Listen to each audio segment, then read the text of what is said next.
Bom dia a todos, sejam bem-vindos a mais uma reunião do nosso comitê, onde o nosso sindicato Chico Vaga abre as portas para nos receber, para poder falar que é importante a gente saber e conhecer, que nós trabalhamos no achismo, né? Achamos que conhecemos e sabemos, na verdade, precisamos aprender cada vez.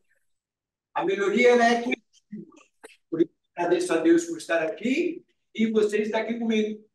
Nós vamos passar agora o vídeo institucional, que eu fico bem agradecido ao nosso amigo aí da área de comunicações, que ele fez um negócio bacana e quando passa é interessante. Dá uma olhadinha. Aqueles que já viram no mês passado, dá uma olhadinha de novo, tem algo novo lá. Sempre tem algo novo a acrescentar nesse vídeo aí. O Comitê de Segurança e Medicina do Trabalho é uma iniciativa do Grupo Pão de Açúcar com apoio do Sincovaga, que reúne empresas do setor varejista com o objetivo de promover um ambiente de trabalho seguro e saudável. Por meio desse comitê, as empresas têm a oportunidade de compartilhar experiências, conhecer boas práticas, saber detalhes das normas e discutir questões relevantes para a segurança dos colaboradores. Participar desses encontros proporciona aos empresários uma visão ampliada sobre os cuidados necessários no ambiente de trabalho. Todos têm a oportunidade de aprender técnicas de prevenção, identificar possíveis riscos e adotar medidas de proteção a fim de garantir a segurança e o bem-estar dos empresários e de seus colaboradores. Essa iniciativa coletiva contribui para a melhoria contínua das práticas de segurança e medicina do trabalho em todo o setor, elevando os padrões de qualidade e cuidado.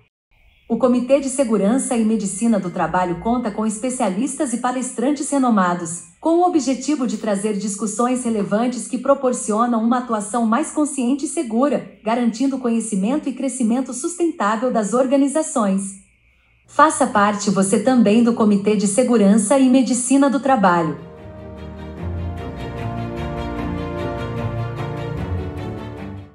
Faça parte do comitê. O vídeo está fazendo uma observação para você fazer parte do comitê. De que forma?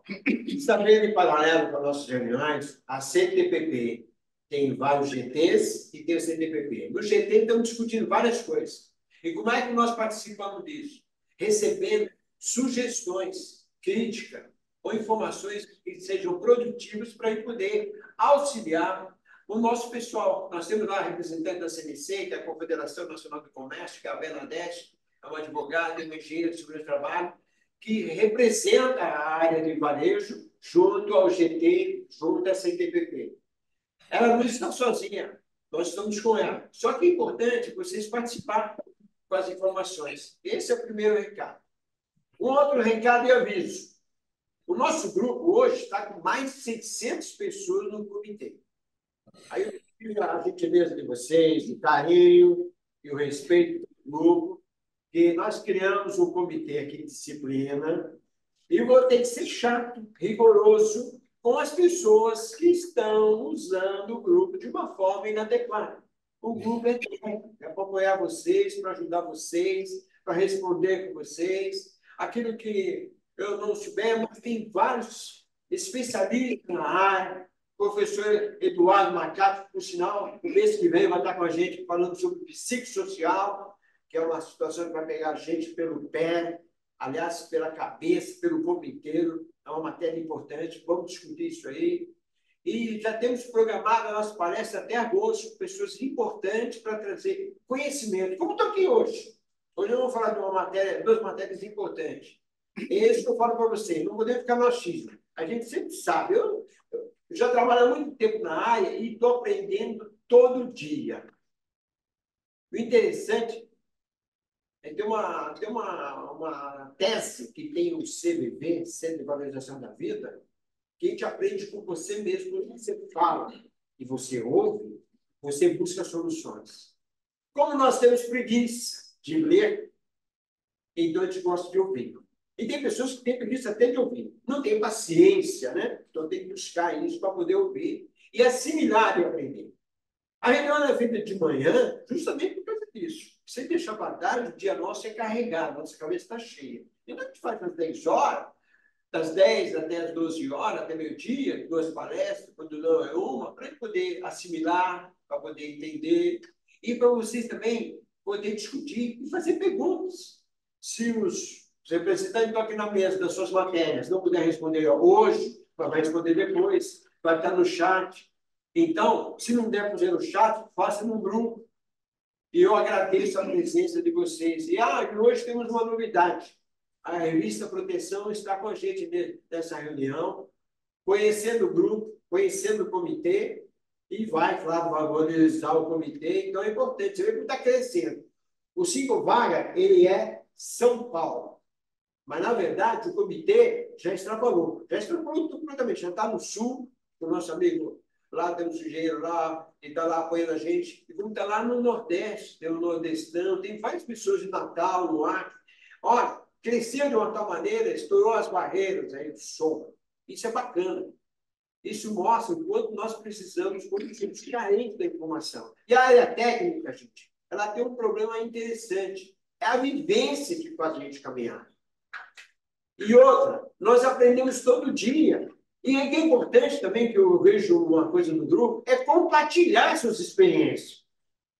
Eu tenho várias experiências, boas e mais ruins. E por que não compartilhar? Para que vai deixar o amigo fazer de forma errada, ou de forma que você já passou e não deu certo. Então, apresente.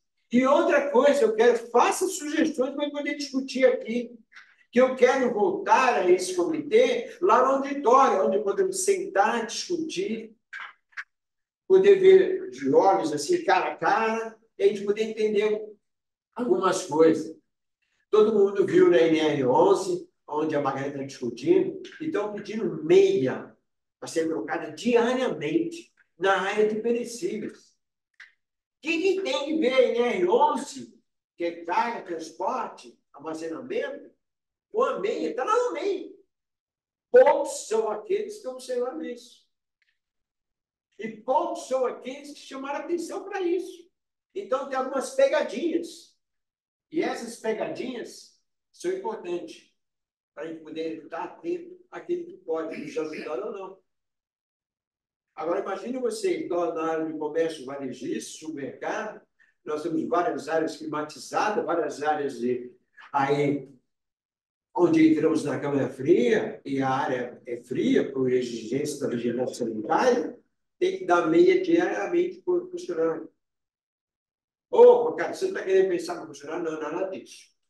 Nós temos outros tipos de EPI importante e mais seguro, e mais importante, mais duradouro, para poder dar ao nosso trabalhador, ao nosso colaborador, ao nosso parceiro.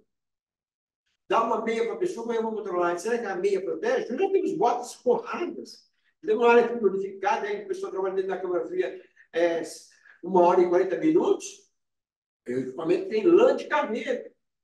Tá, não precisamos ter lã de carneiro para a área do açougue, peixaria, não. Mas tem outro equipamento que mantém a condição térmica. Então, as pegadinhas estão na norma. Ela está errada? Não. É que nós precisamos estar atentos e observar isso. Bom, sem mais delongas, vamos dar ao nosso palestrante daqui.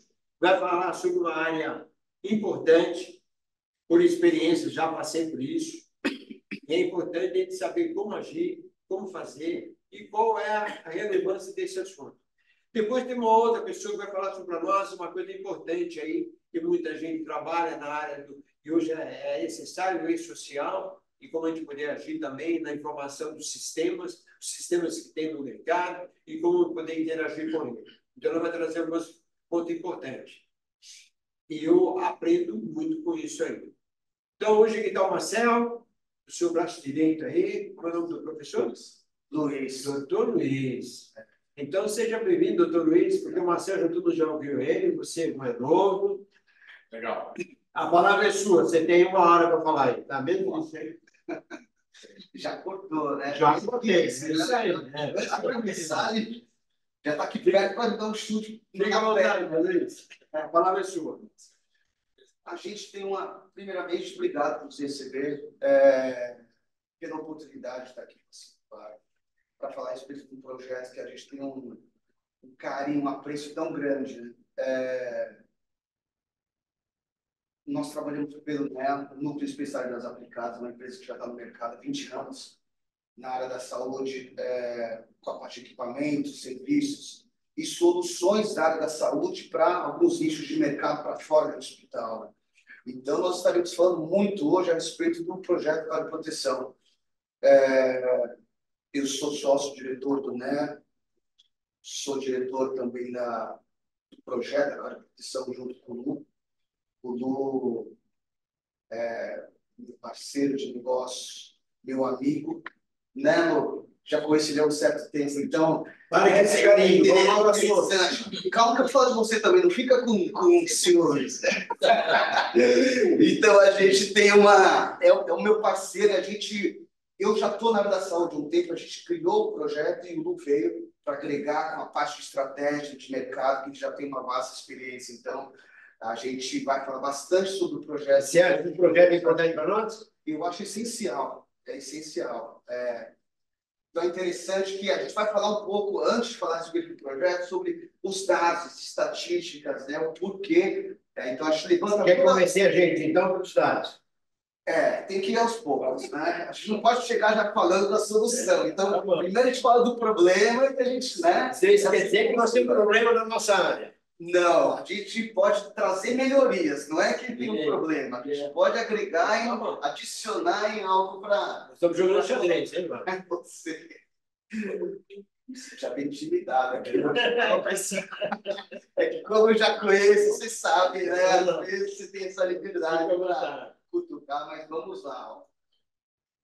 Na verdade, eu diria que não é o problema da sua área, tá? O problema, assim, na sociedade como um todo, tá? A gente vai falar um pouco aqui, deixa eu até compartilhar com vocês, a gente vai, como o Marcelo disse, a gente tem um projeto, a gente abre um pouco depois, e o foco desse projeto aqui, grande parte do foco dele é relacionado a doenças cardiovasculares, tá? Então, não sei se todo mundo acompanha os dados, e a gente, quando se envolve bastante, a gente vê que a devida atenção ao tema não é dada do tamanho que ela deveria. Hoje você tem outras doenças e outros problemas que têm mais atenção, com um impacto muito menor. Então, a gente começa aqui, isso aqui não é para assustar, isso aqui é, na verdade, para conscientizar, né, esses dados, de que a gente, hoje, só para credenciar, tudo que a gente fala aqui, a gente tem apoio de médicos especialistas, cardiologistas, pesquisas, etc. Então, hoje os médicos já falam que a gente vive uma pandemia cardíaca, tá? Isso aí em todo mundo. A gente tem no Brasil, aproximadamente, a gente teve no passado 402 mil mortes por doenças cardiovasculares no Brasil. 30% das mortes totais do Brasil decorrem de doenças cardiovasculares. No mundo, a gente tem um número percentualmente igual. A gente está falando de quase 18 milhões de pessoas que perdem a vida todo ano por doenças cardiovasculares. A gente vai falar dos porquês depois. E quando a gente traduz isso em números, né, a gente até fala que eu e o Marcelo, a gente está aqui apresentando um projeto, mas a gente carrega conosco 1.100 pessoas que perdem a vida todos os dias por doenças cardiovasculares. Tá? Uma morte a cada 90 segundos. E mais de 85% delas são fora do hospital.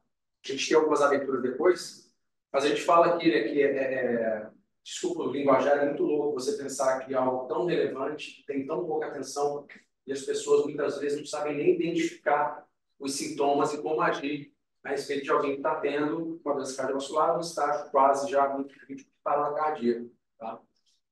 Quando a gente olha o cenário de doenças cardiovasculares, a gente já falou ali em cima, ele é 1/3 das mortes, né? A gente tem hoje 14 milhões de pessoas com doenças cardiovasculares no Brasil.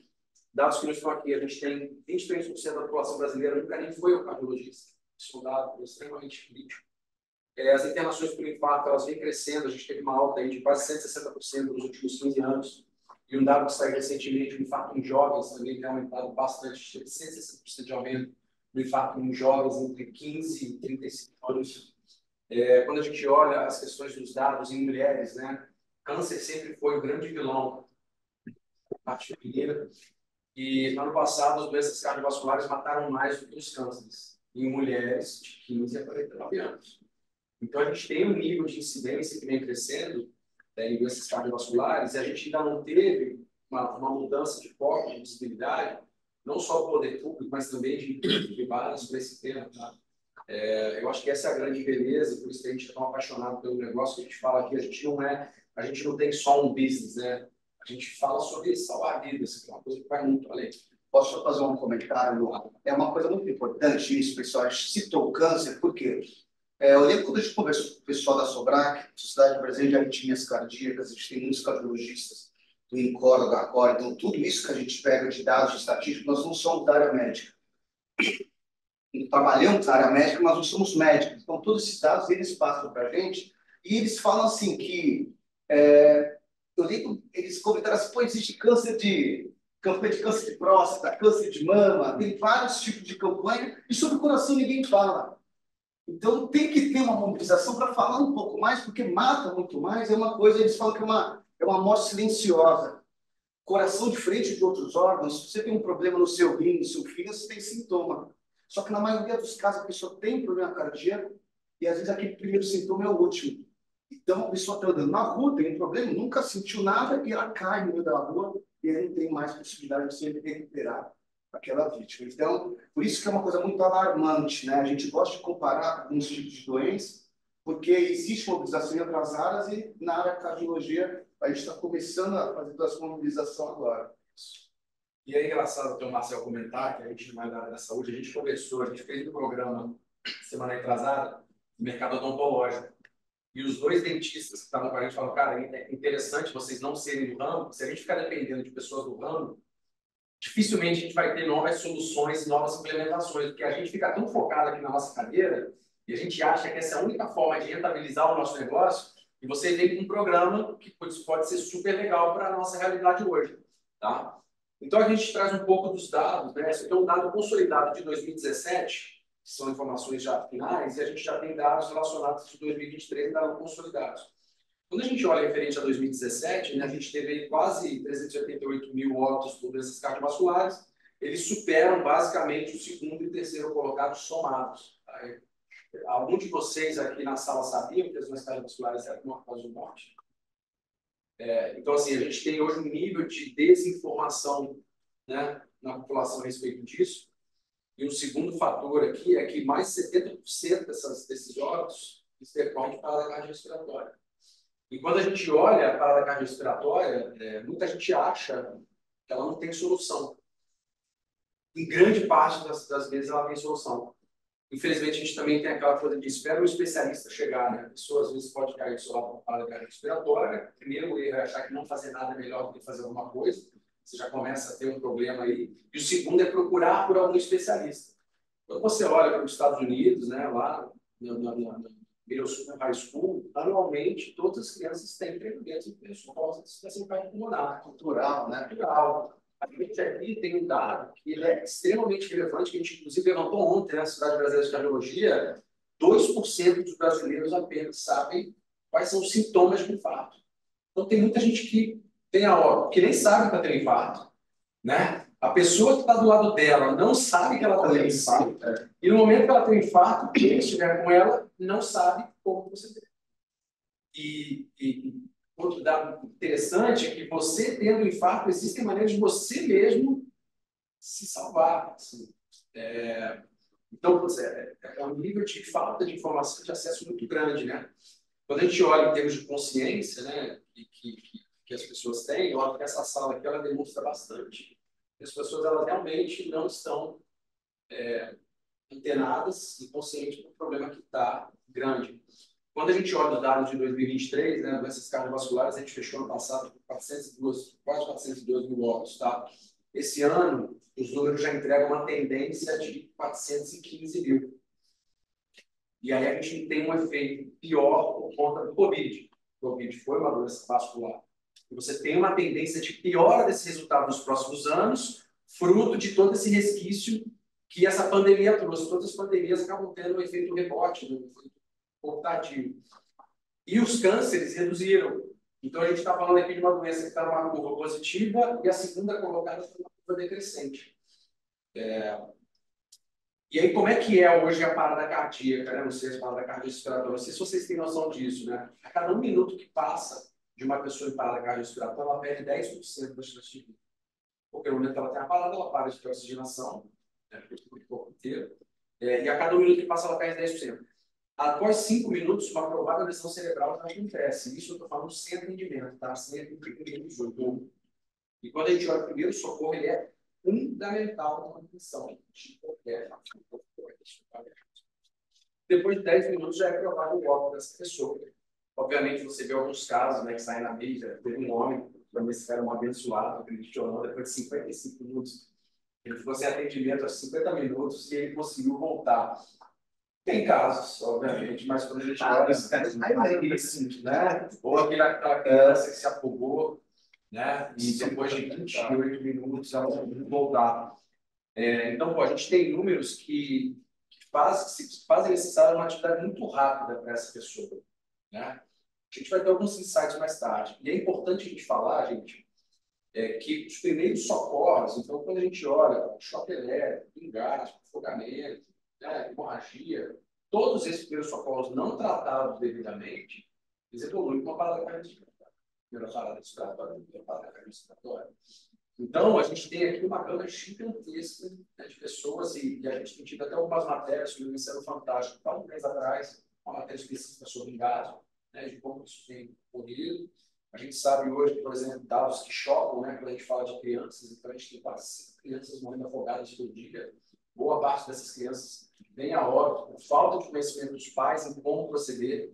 Você hoje tem o advento da internet, que diversas pessoas têm muito vídeo da mãe desesperada com o filho correndo, porque o filho engasgou e a mãe simplesmente não sabe como desengasgar, ela sai com aquela criança, um neném, procurando alguém para ajudá-la. Então, o que a gente tem aqui no projeto muito forte é esse viés de responsabilidade social. Tá? O projeto, a gente fala que é um projeto de cunho socioprotetivo, ele não fica só no local que ele é implementado. Ele vai ser pulverizado em todas as pessoas que são capacitadas, a gente fala disso. Só citar uma coisa, esse dado que o que mais me chamou a atenção. Eu lembro que quando nós sentamos com o pessoal do INCOR, eles falaram assim, mas está certo que morre mais de 1.000 pessoas por dia no Brasil de parada cardíaca? Já tem 10 minutos para ser reanimada. 10 minutos? É assim, ó, caiu aqui, até você identificar o que está acontecendo. Você já ligado para o SAMU? O SAMU te passa todo... Então, o que está acontecendo? Então, quer dizer, tem toda uma pesquisa prévia que eles fazem para saber o que está acontecendo. Os 10 minutos já passaram. Então, se o local não está totalmente apto para identificar e saber como proceder, não adianta. Então, por isso que eu interrompi isso, porque assim, É muito importante. 10 minutos é muito rápido, cara. Esse dado foi o que mais me impactou. E aí a gente entra exatamente nesses 10 minutos do Marcel, né? Você tem hoje um SAMU extremamente eficiente, mas muito precário em quantidade de equipamentos. Você olha. É engraçado que a gente está com um profissional do projeto, ele é o coordenador, já foi coordenador do SAMU de São Paulo, e ele hoje coordena o SAMU de Itaquaquecetuba. É difícil de falar Itaquaquecetuba, mas ele coordena lá o SAMU. E é uma coisa que eu não sabia. Quando o SAMU ele chega, isso é dado adicional. Quando o SAMU entrega uma pessoa no hospital, se o hospital ficar com a marca daquele SAMU, ele não pode rodar de novo, porque ele pode rodar sem marca. Então ele falou que tem ambulância que para de manhã e só sai à noite, porque o hospital não devolve a marca daquele. Então você tem o equipamento parado, normalmente eles têm marcas adicionais e todas as marcas são paradas. Então, assim, você tem já tem uma quantidade de veículos baixa. E você ainda tem uma questão pública extremamente eficiente nesse sentido. Pô, a gente vê o que acontece, né? São Paulo, cidade de São Paulo, o tempo médio de atendimento do SAMU é de 24 minutos para situações graves. E a gente sabe que isso aqui é uma média. Não tem gente, quem estiver perto de um pronto-socorro, você tem um atendimento muito mais rápido. Quando você está longe, no horário de pico, e eu não vou nem só São Paulo, a gente está implementando, a gente acabou de fazer a implementação de projeto para rede enxuto, supermercados. E eles lá uma vez tiveram um problema na loja, que eles chamaram, se eu não me engano, no início da tarde, são 4 horas da tarde, ligaram na loja perguntando se eles precisavam ou SAMU, 3 horas depois, era cara, tá? Essa pessoa estava comigo. Então, assim, é muito fora, e a gente vê que os volumes são altos, né? São 120 mil chamados por mês na cidade de São Paulo. E aí, quando a gente pesquisa tempos de SAMU, no Médio Paraíba, que do Rio de Janeiro, Barra Mansa, Barra Piraí, Itatiaia, sabe? Aquela região de Volta Redonda, eles têm 14 mil chamadas por mês e eles entregam um atendimento em 18 minutos. Quando eu falo da situação mais crítica de vida de uma pessoa que é uma parada cardiorrespiratória, vai ou não vai, não tem como você falar, quebrei uma perna, espera aí, 3 horas você vai chegar. Ali você tem 5 minutos para já começar a ter algum problema, né, algum tipo de lesão, que essa pessoa pode ficar, às vezes, até incapacitada parcialmente para o resto da vida, ou o óbito, tá? E aqui a gente trouxe um pouquinho dos dados do setor, especificamente de varejo alimentar, dado ampliado, e a gente fala muito aqui, que a gente colocou relevância e capilaridade, né?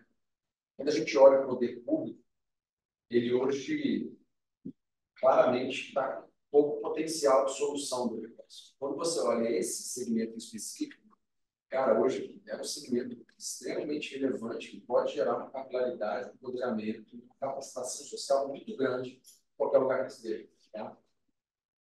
Quando a gente fala aqui, a gente tem hoje mais de 94 mil operações, né, no Brasil, entre supermercados, varejos, mercados de vizinhança.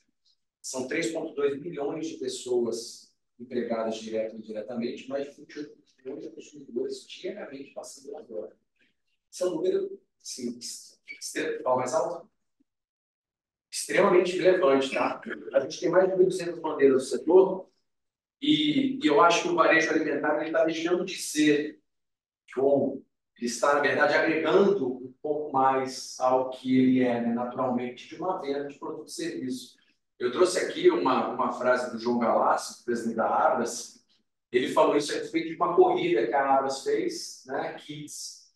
E ele falou que o setor supermercadista se une no evento que transborda emoção, mas o ponto principal aqui é fazer parte do setor supermercadista, vai muito além do carrinho de compras. O que a gente tem visto aqui são novas associações do setor, né? E aí eu posso ir uma linha muito simplista, como patrocínio de esportes, né? Isso é uma coisa que você não via antigamente. Hoje você tem, principalmente grandes marcas, fazendo esse tipo de investimento. Mas você não precisa ser uma grande marca para se associar a causas que possam te dar relevância e fazer você ser aquele polo cuidador da comunidade que confia em você. Eu acho sensacional de se preocupar, os varejos não está preocupado, não está preocupado somente com vendas, em lucrar. Não, mas qual é a preocupação das pessoas que circulam ali? Olha quantas pessoas estão circulando diariamente. Então, essa preocupação, essa parte da responsabilidade social, de se preocupar realmente com as vidas das pessoas que frequentam esse ambiente, é maravilhoso isso. Então, essa citação ela pega muito o lado do ser humano, realmente, né? Não só a parte econômica do business. E, desculpa te interromper, às vezes, não sei tudo. Mas vamos, é o nosso combinado, inclusive. Interromper. Mas, enfim, então aqui a gente traz um pouco da realidade, né? Isso daqui são matérias que a gente teve acesso. A gente sabe que a realidade é muito maior do que essa, inclusive conversando com clientes que a gente tem hoje no programa. A gente sabe que você tem uma recorrência, não só de parada cardíaca, mas questões de primeiros socorros muito grande, né? Isso aqui, na verdade, é o que a gente busca evitar, né? Que a gente tenha esse tipo de matéria saindo a respeito de determinada empresa. Tá?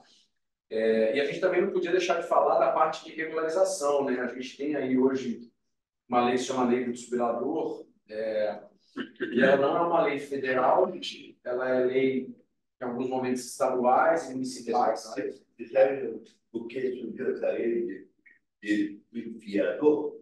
Você sabe qual foi o motivo? Qual foi? Em 2004, segundo São Paulo, certinho, né? No Morumbi, foi a partir daí que eles implementaram. O mapa aéreo Cunha, né? Era São Paulo e... Porque ele jogou ao vivo, né? Exato, São Paulo. Bem lembrado, bem lembrado. Isso, para as pessoas naquela época, foi a primeira vez que num jogo, num programa ao vivo, tinha chamado para dar carteira. E eles levantaram essa questão. Calma aí, foi um atleta. Foi um questionamento ainda maior. Como que um atleta... Ele já tinha problema de... Exato.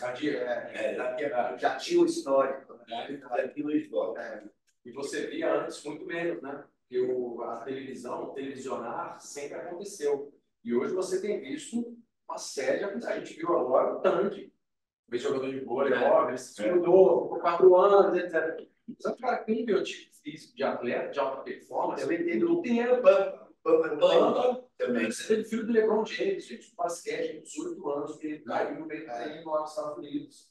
Então, assim, é bem crítico, sabe? Sabe que não tem idade, né? Não tem idade. Então, às vezes você pensa que é uma coisa só idoso. Não. Tem muita gente nova que tem tido parada cardíaca, tudo. Obviamente que a incidência é menor, mas são todas as partes da idade. Todo mundo está propenso E aí a gente tem na lei, então, a gente hoje tem 9 estados que não possuem lei específica, né? Você ainda tem uma abrangência de lei gigantesca. Cada estado, a seu entendimento, especifica qual que é o segmento, qual que é o fluxo e o que você tem que ter. Você tem uma lei em Piracicaba, que ela é maravilhosa hoje, quando a gente olha, que ela especifica local, ela especifica fluxo, ela especifica tempo.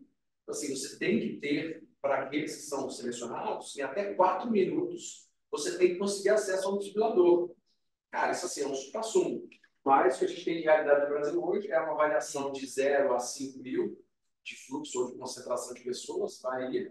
A gente tem 26 segmentos ou tipos de negócios do Estado, né, dentro dessa legislação. Você vê o quão amplo que é, até que ponto que a gente pode chegar.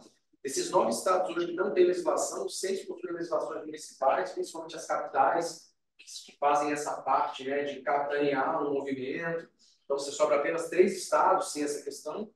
E o que são mais citados são os estádios de futebol, né? As academias, os aeroportos, shopping centers, as rodoviárias, os mercados, as universidades. Aí teve o caso também do filho do governador da Bahia, do Atamandaia, também do país, mudando e teve De fato. em vários.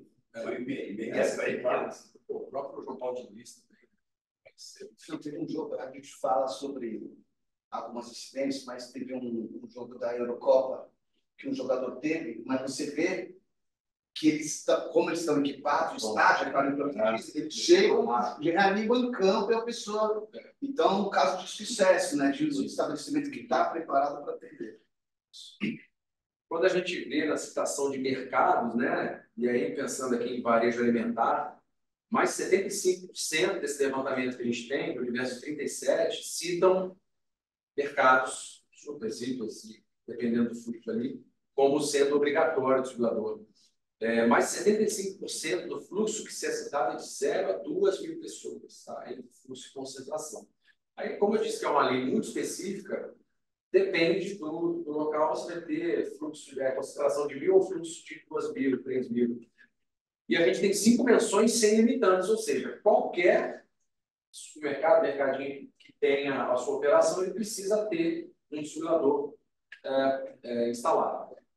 E aqui a gente traz algumas reflexões rápidas, né? A gente está chegando no encerramento dessa parte específica de panorama de doenças cardiovasculares.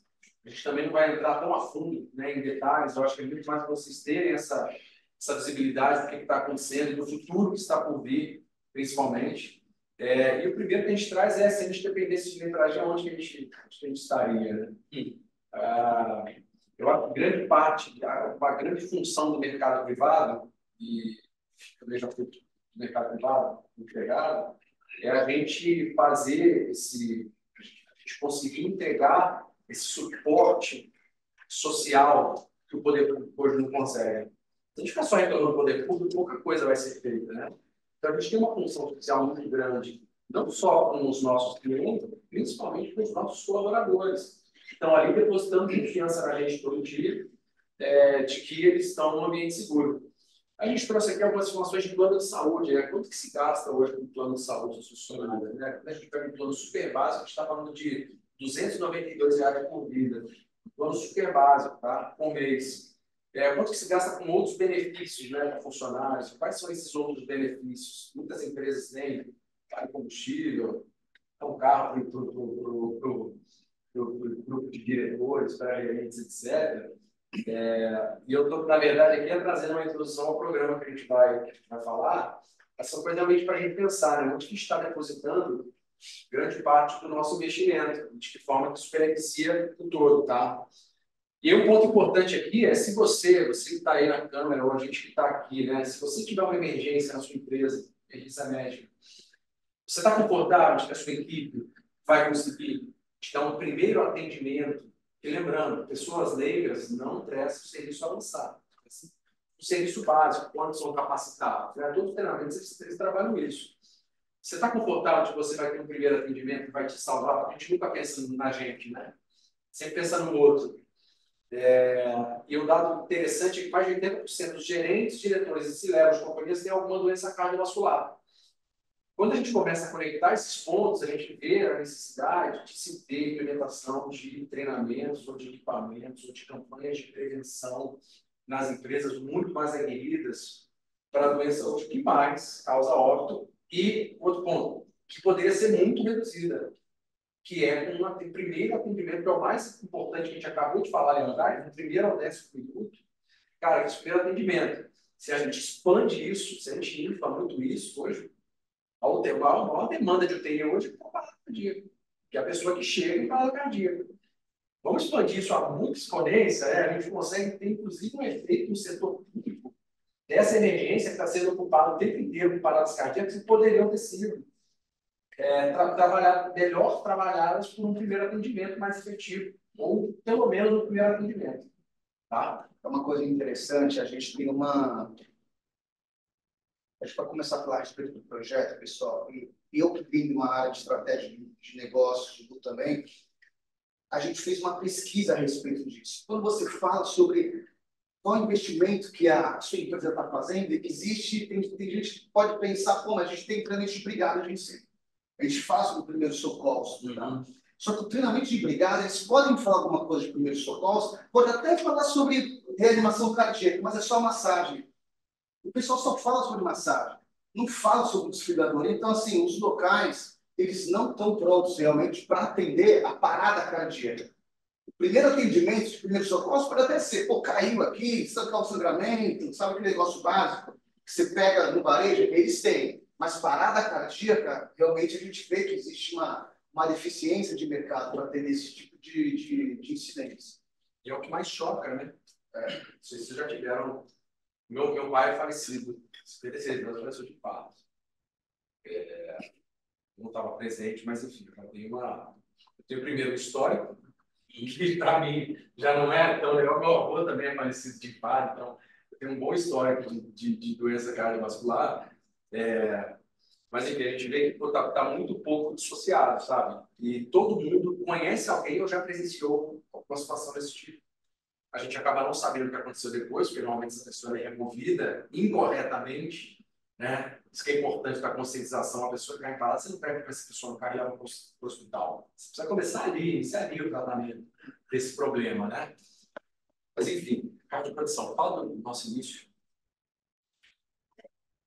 A gente teve uma... Interessante, quando a gente começou a fazer essa pesquisa, pessoal, a gente viu uma necessidade. Há um tempo atrás, a Sobrac, Sociedade Brasileira de Doenças Cardíacas, eles fizeram uma campanha de conscientização chamada Coração na Batida Certa. Então, o mote da campanha era: o coração pode não estar no mesmo ritmo que você. Faça um exame cardíaco para ver como está a sua situação antes de ser pego de surpresa. Então, foi uma campanha muito preventiva que fazia com que a gente incentivava as pessoas a procurarem o cardiologista e fazer os exames, enfim. E o negócio começou a tomar uma proporção tão grande que as pessoas falaram assim: pô, tá bom, vocês estão falando sobre prevenção, mas e aí, se alguém tiver uma parada cardíaca aqui? Precisa ter um desfibrilador, precisa ter gente treinada. Pô, mas aí, vocês vendem? Então, foi aí nessa época que a gente começou a pensar: é verdade, a gente fala muito sobre prevenção, mas se alguém tiver realmente, de fato, uma parada cardíaca. E é interessante que nós vimos que lá na Europa existiu um projeto chamado Projeto Salva-Vidas, né? Começou na escritura, o Projeto Salva-Vidas, e a gente viu que a finalidade daquele projeto era tornar os locais totalmente aptos para reanimar uma vítima, para dar cardíaca. Então, colocar o desfibrilador, treinar as pessoas, tinha uma mobilização muito legal. Então, tinha o conceito de estádio de futebol cardioprotegido. Então, o Santiago Bernabéu, né, Camp Nou, estádios, todos cardioprotegidos com desfibriladores, com pessoas treinadas. E a gente viu que eles desenvolveram até o conceito de cidade cardioprotegida. Eles fizeram uma parceria com a prefeitura e colocaram em vários pontos, até na guarda municipal, enfim. E a gente viu que o índice de parada cardíaca lá na Espanha diminuiu, assim, foi impressionante. Então, nós falamos assim: pô, vamos fazer esse projeto no Brasil. Vamos adaptar o projeto e trazer para a nossa realidade. Quando nós trouxemos com o projeto Salva-Vidas, foi até interessante que, quando a gente apresentava como projeto Salva-Vidas, o pessoal já associava Salva-Vidas de praia, né? Vamos mudar o nome desse projeto. Então, o pessoal vai começar a pensar que a gente vai estar na praia e o pessoal é afogamento. Mas aí a gente mudou para o projeto Cardioproteção, que tem total a ver do que a gente oferece, né? Então, vamos... Então, o nosso propósito, né,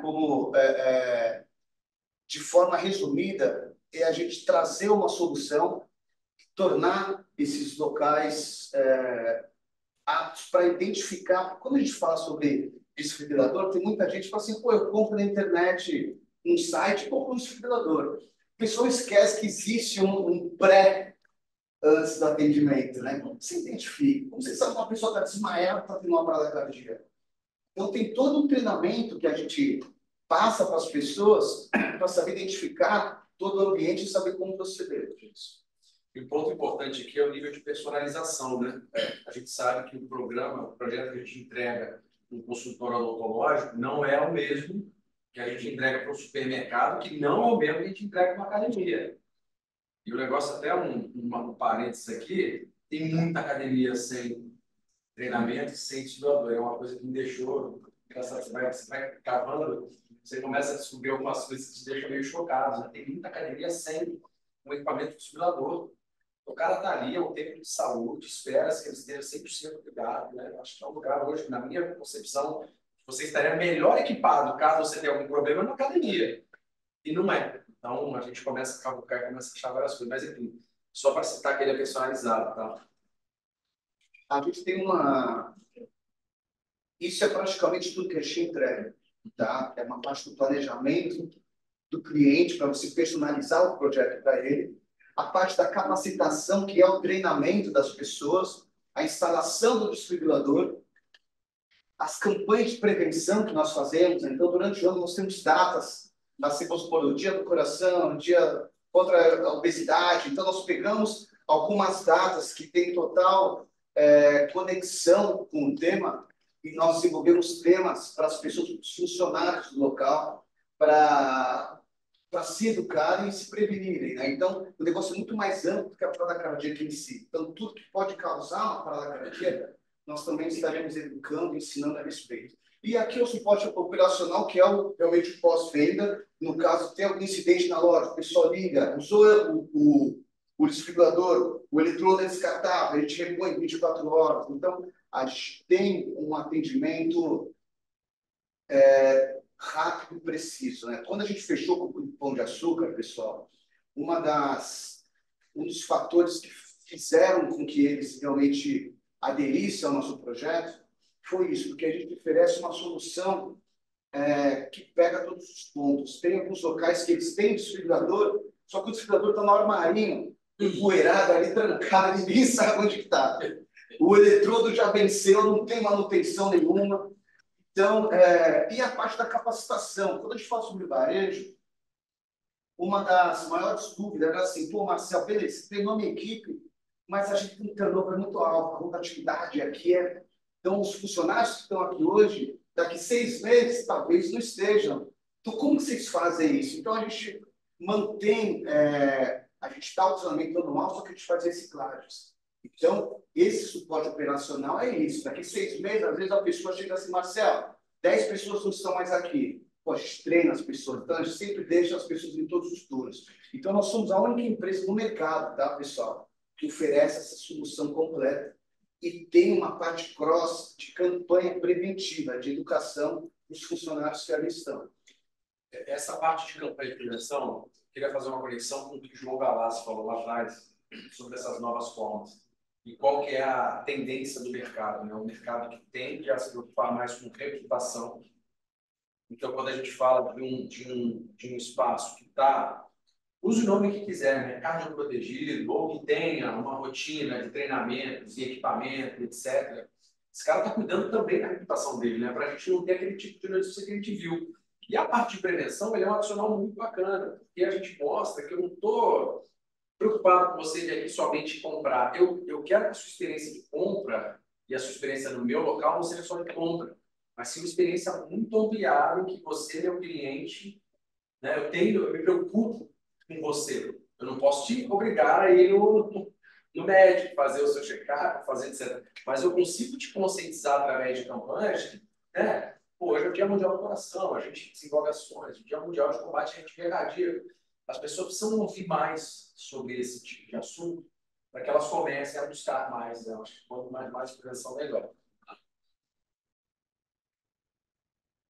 Esse é um cenário, pessoal, às vezes quando eu comentei a respeito do treinamento, tudo é uma parte que a gente começa a avaliar os custos, né? Se você fosse fazer algo totalmente avulso ou por si próprio, né? Porque o treinamento ele tem um custo. Num sítio de treinamento credenciado pela American Heart, né, Association, é de 200 a 600 reais por pessoa. As reciclagens têm um custo alto. O desfibrilador, um desfibrilador bom, você paga de 10 a 20 mil reais. O custo do desfibrilador, a manutenção dele, um eletrodo, uma bateria, tem um custo. E o treinamento online também, que você disponibiliza para você ter todo esse suporte, né? E não tem campanha de prevenção a respeito. Eu digo isso porque assim, a Cardio Proteção, ela oferece tudo isso e a gente dá um plano de assinatura mensal, de X mês, que engloba tudo isso. Então, assim, quando a gente faz o desfibrilador, a gente fala assim, ó, não se preocupe, o filho é nosso. A gente vai cuidar para você. Porque o pessoal, normalmente, no varejo, eles falam assim, pô, mas se o pessoal na loja, eles têm que estar preocupados com vender. Ninguém quer ficar vendo se esse negócio se o eletrodo está funcionando, se a bateria, se o desfibrilador está ligando. Aí a gente só quer que esteja funcionando no momento que precisar. Então, você passar essa tranquilidade para o estabelecimento, né? Olha só, pode ficar tranquilo, porque essa responsabilidade é nossa. O pessoal fala assim, pô, bacana, então eu lavo as mãos, só quero que... Então, é todo esse pacote completo, né, que você oferece, que une tudo isso que eles estão oferecendo. E aqui é todo o ciclo, né? Isso que a gente já comentou, é o plano operacional, as definições das agendas, então a gente faz uma coisa tudo programada com você. Aqui é um cliente nosso, o Enxuto, que o Lu mencionou, é uma foto do treinamento com o pessoal, e nosso treinamento, ele é muito dinâmico, porque as pessoas, hoje em dia, uma coisa é você sentar assim numa sala de treinamento, aquela coisa muito teórica, né? O pessoal fica lá, tudo. A gente preconiza muito a prática, porque quanto mais você pratica, mais você aproxima da realidade, mais a pessoa vai estar preparada ali. Então, a gente coloca uma limpinha, a pessoa tem que realmente praticar, ela pega o estudador de treinamento, ela vai dar o choque. Então, a gente imagina, isso é uma coisa de pesquisa mesmo que foi feita. A pessoa já está nervosa no momento da parada cardíaca. Então, se você não tenta aproximar o máximo nesse curso, né, fazer com que a pessoa dê o choque, se aproxime daquela realidade, realmente vai dificultar muito mais na hora do atendimento. Ponto importante aqui é que a gente não utiliza recurso audiovisual no nosso treinamento. Tá? Eu não boto nada na tela e vou seguindo, porque a gente já sabe como é que é. Normalmente, a maioria dos funcionários já estão de saco cheio do treinamento. A gente acompanha sempre. Eu estava ontem lá em Limeira, que a gente fez treinamento de Limeira do Enxuto, e você vê que é uma pessoa quando entra e uma pessoa quando sai. É muito engraçado isso. Todo mundo entra muito acanhado, aquele cara de saque. A gente faz uma preleção explicando tudo que a gente falou aqui, explicando o impacto que isso tem, não só para a empresa. Isso aqui é um treinamento que, diferente de muitos outros, ele não é só para a empresa, ele é um treinamento para a vida da pessoa, né? É um empoderamento, uma capacitação que ela vai usar sempre. E no final, cara, assim, tem classe que bate palma, que o pessoal sabe, é muito legal. Por isso que a gente não usa recurso audiovisual, porque a gente não quer que o pessoal desperte, sempre ter as pessoas que leem e já param de prestar atenção no que a pessoa está falando. Então, ele é dinâmico e a gente presta muita atenção, a gente corrige, a gente repete. Isso é muito legal. Você comentou, Lu, só fazendo um adendo, é um treinamento para a vida dela. O que a gente fala para as pessoas é o seguinte: o treinamento que vocês estão tendo aqui não é para vocês colocarem em prática somente na empresa. Porque às vezes o pessoal pensa, vou ter um treinamento na empresa, para se alguém vai falar da cardíaca. Não. Porque esse conhecimento seu, se você estiver de férias com a família, sua mulher tem uma parada cardíaca, você sai fazer uma massagem. Se o seu filho teve um engasgo, você sabe desengasgar o filho. Eu falo isso porque, como a gente recicla esse treinamento todo ano, o que tem de gente aqui na reciclagem fala assim: pô, Marcelo, e o filho teve um engasgo, eu lembrei do treinamento. Minha avó está batendo um AVC. Eu soube identificar os sinais do AVC. Pô, então, quer dizer, é maravilhoso. A pessoa pode colocar em prática de férias com a família, na igreja, no clube. Então, ela se torna uma pessoa diferenciada, né, no ambiente que ela vive. Ele só trouxe o depoimento do Samuel, que é o CEO do Grupo Enxuto, E ele fala uma coisa muito importante aqui, que para mim que é o principal, que é ao trazer conhecimento e ferramentas para nossas equipes, com o intuito de responder emergências cardíacas, a gente está fomentando uma cultura de prontidão, resiliência e fortaleza emocional. Enfim, ele vai em várias delongas, mas é legal você ver que o CEO, o C-Level, enxergou bastante valor e é uma pessoa extremamente preocupada com a capacitação da equipe e de rebote ali, diretamente relacionado com os clientes dele. Né? E eles, quando a gente começa a conversar, sempre tem algum acontecimento, principalmente em supermercado, né? Algum tipo de primeiro socorro. Aqui a gente traz, desculpa, Marcelo, um resumo, né, do que a gente acabou de falar. E aí, eu acho que o principal ponto aqui é o caráter preventivo de estar pronto para salvar vidas quando necessário, tá? E a gente vai depois disponibilizar o material, né? Acho que todo mundo pode ter acesso para ver o que a gente trata, o que essa parte. Eu gostaria que vocês colocassem no grupo. Pode ir colocar no grupo. Você tem acesso ao grupo, não tem? Se não, passa para ver nós colocar. É porque a gente está comentando, o Caio já me deu um cutucão aqui, vai rápido, Marcelo. Então, a gente tem que acelerar aqui, né, Caio? Não, terminou. Mas aqui são um dos clientes que nós temos, e é interessante, pessoal, isso que além dos supermercados, você vê que nós estamos em vários locais, edifícios residenciais, comerciais, shopping centers, escolas, universidades, cemitérios, se mexe muito com emoção, templos religiosos, enfim. É um projeto que, quando a gente faz, essa frase de impacto é maravilhosa. Salvar vidas está em nossas mãos. Então, depende de cada um. Quando a gente desenvolveu esse projeto, a gente viu o seguinte, que a maioria das paradas cardíacas, 85% acontece fora de hospital, e quem está lá não é o médico, não é a enfermeira. Então, são pessoas leigas, que não são profissionais da área da saúde. Então, você vê que essa responsabilidade de salvar a vida não depende somente do médico e do enfermeiro. Então, se você tem um mínimo de instrução e você consegue identificar aquilo que está acontecendo, você pode fazer a diferença na vida daquela pessoa. E a gente fala que, assim, pô, Marcelo, se eu fizer alguma coisa errada, isso é uma pergunta frequente que o pessoal tem. Se uma pessoa está tendo uma parada cardíaca, se você não fizer nada, é certeza que ela vai morrer. É pior. Então, se você fizer alguma coisa, por mais que você esteja na dúvida, se você está fazendo alguma coisa, você vai estar dando o quê? Uma possibilidade extra, né? Para salvar a vida daquela pessoa. Então, assim, a gente sempre fala, na dúvida, faz. Se você fizer o correto, exato. A gente hoje tem uma taxa de 98% de sucesso dentro dos clientes que a gente tem. A gente tem mais de 1.000 espaços cardioprotegidos, 98% de sucesso. Cara, é muito alto. É muito alto. Você tem os 2%, que infelizmente, Deus, em casos de recuperar, Deus realmente chegou a hora. Mas 98% são 98% das pessoas que iriam com certeza ao óbito. Se não tivesse nada, a gente precisa. É isso. Obrigado. Muito obrigado, pessoal. Obrigado. Doutor Ricardo, se eu gostaria de fazer algum comentário, uma crítica, pode bater. Aproveite esse momento. Só complementando, né? Acho que a gente está falando aqui de um. Aqui.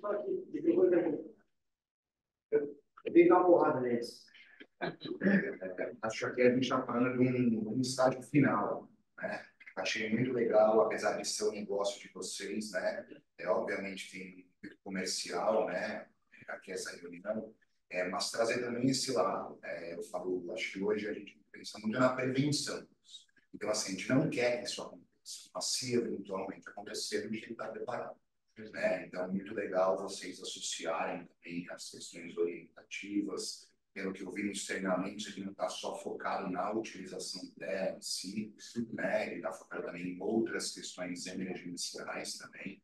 Então, muito legal, um serviço muito completo aí. Parabéns pelo trabalho e a gente vai se falar. Cara, obrigado. Juro que independente do ambiente comercial, a gente precisa que as pessoas tenham alguma solução implementada, sabe? Não é só isso aqui, É realmente a preocupação com a vida, a preocupação com pessoas. A gente cumpre papéis distintos na empresa, tem mais de 30, 40 cargos empresariais, você tem poucos cargos sociais, né?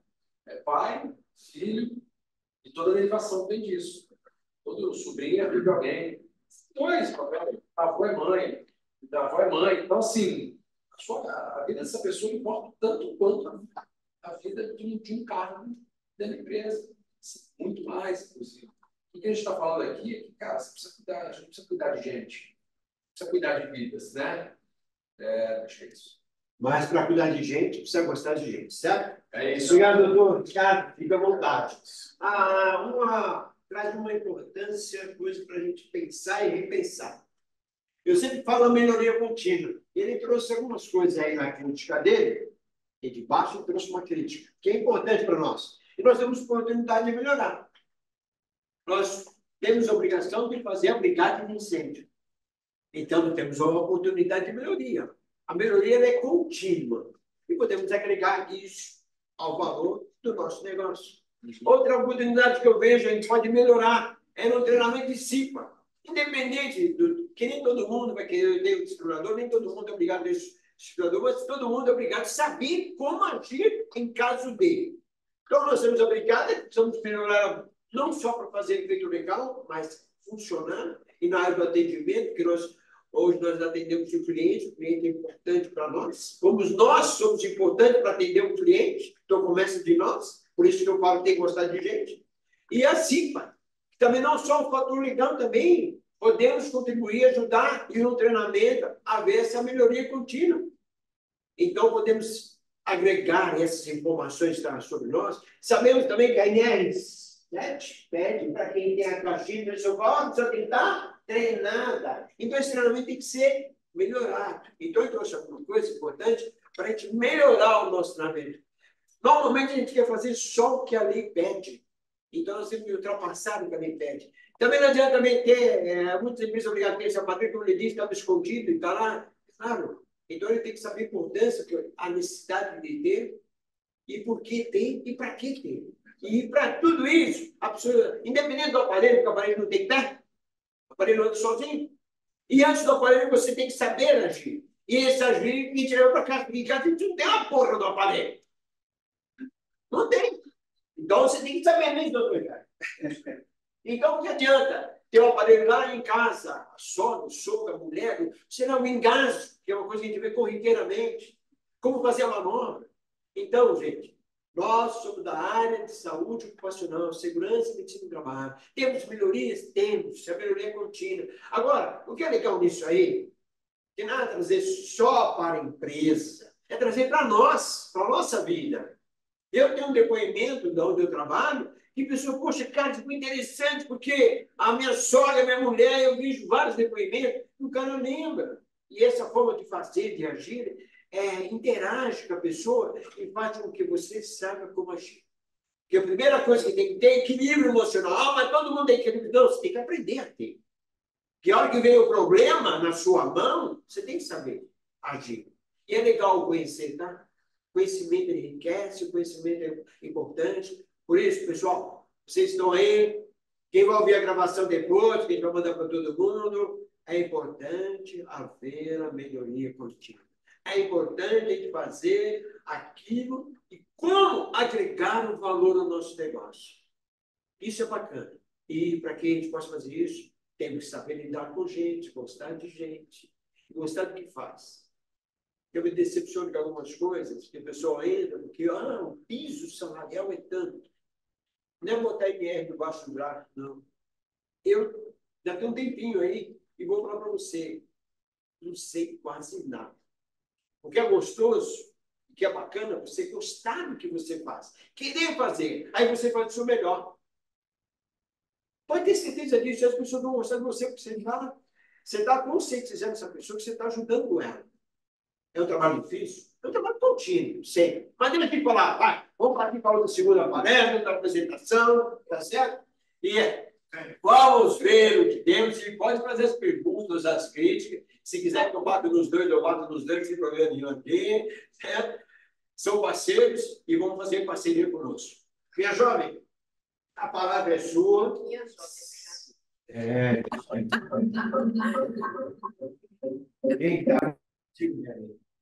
Aqui, ó. Deixa eu tocar ou não? Desliga a mãe. Mas aqui já está. Está desligado? Se eu falar, eu só consigo ver. Vamos lá. Ok.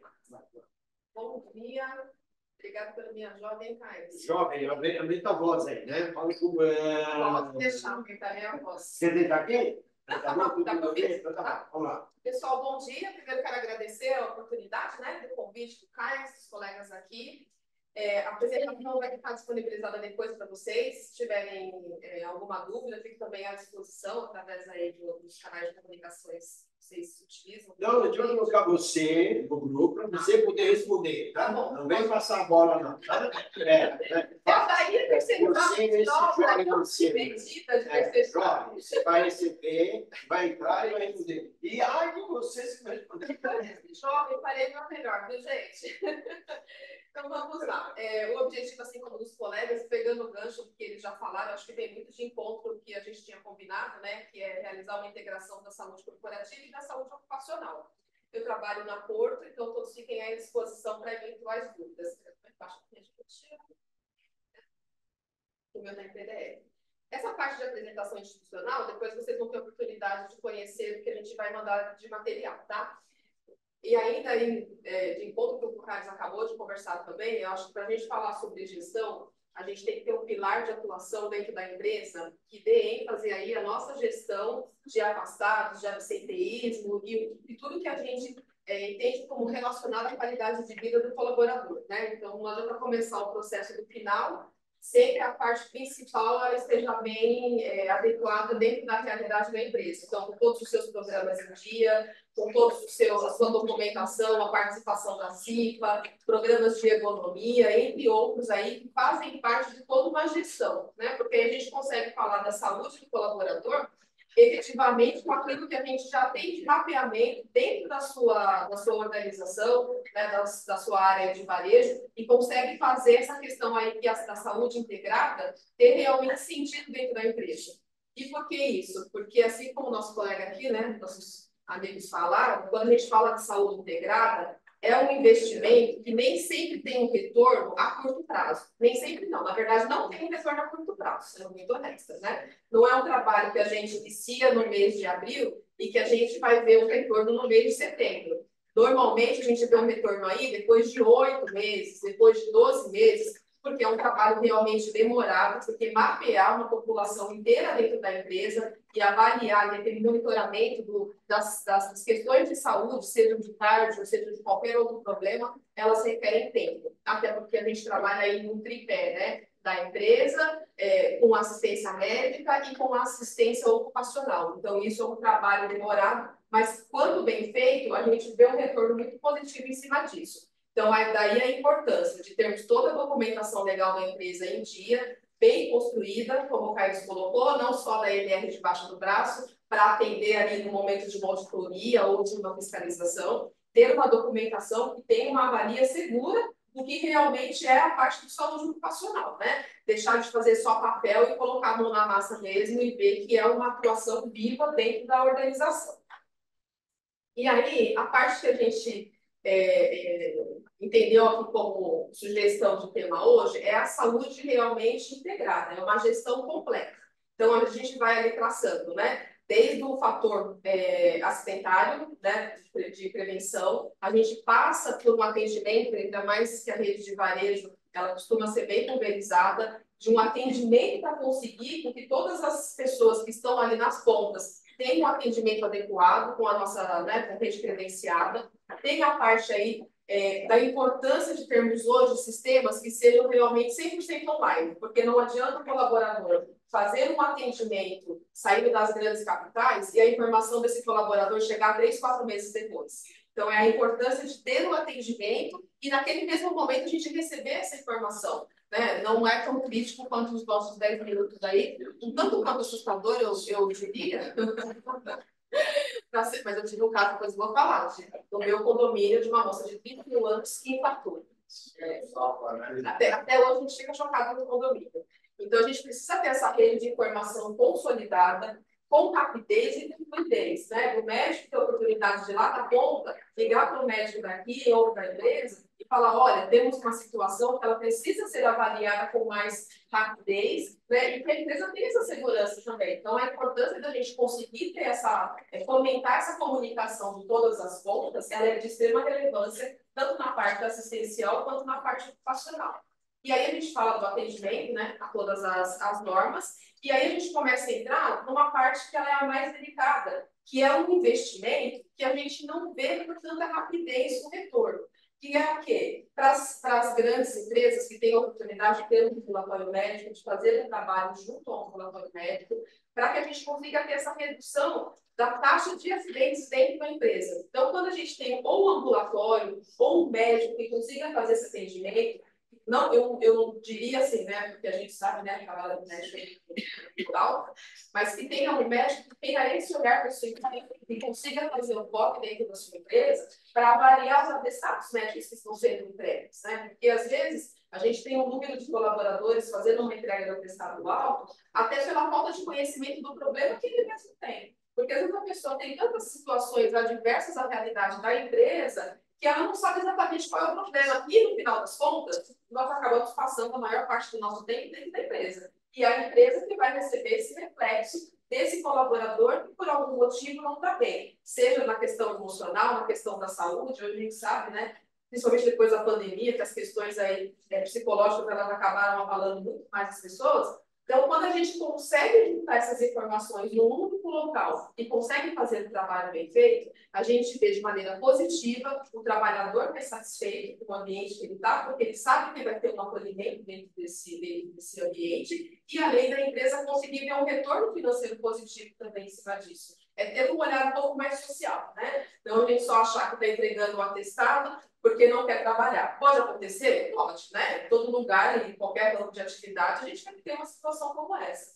Mas nem sempre é o caso. Às vezes a pessoa ela realmente precisa ter esse olhar mais de acolhimento, né? Alguns ambulatórios, a gente faz a indicação de um assistente social para dar, né, aquele primeiro passo, porque as pessoas, às vezes, elas se sentem envergonhadas, na verdade, de ali relatar um problema maior e que está causando um afastamento. Então, é todo um trabalho que acho de extrema relevância, extrema importância, a gente conseguir aplicar dentro das empresas, né? Assim como a gente tem situações que estão agravadas com o cargo, a gente tem outras que são mais silenciosas e que os afastamentos são muito mais prolongados, né? E a gente sabe o impacto financeiro que tem dentro de uma organização com o colaborador afastado. E na área do varejo, imagino, né, que não ter uma pessoa ali, ela acaba acumulando uma série de atividades para as outras que vão ter que fazer o papel daquele que não está naquele momento, né? Então, é uma situação bem delicada. E aqui é o que a gente chama, né, da integração dos dados, ambulatorial e ocupacional.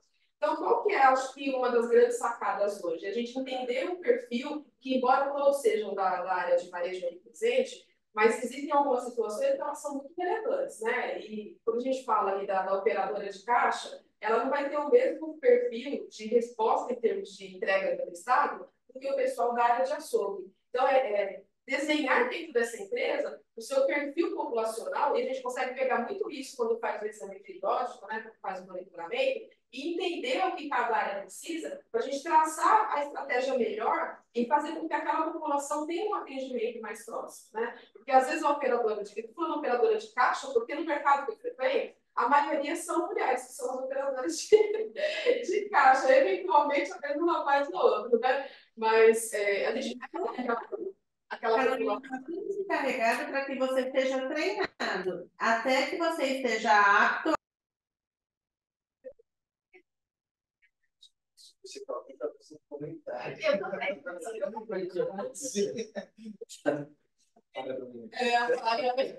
Então, e aí a gente passar esse perfil diante dessa população, né? As operadoras de caixa, elas estão ali de frente com, ao contrário, não o açougueiro que está ali, né? A simpatia deles cortando a carne e tal, mas elas têm um perfil diferente do pessoal que está lá na parte de trás. Porque as meninas e os meninos que trabalham ali aguentam os clientes que vão combinar que não são pessoas fáceis de lidar, né? A pessoa tem um problema lá na casa dela e se a operadora pegar a sacola com um pouquinho mais de força, acha que já está machucando uma mão dela que está dentro do saquinho.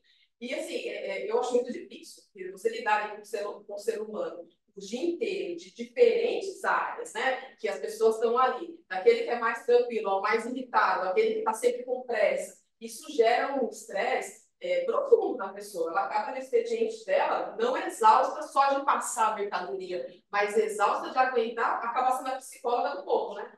De aguentar tantas situações que acontecem, que são totalmente adversas. É a próxima matéria, psicossocial, esse causa estresse. Não é tem tudo a ver.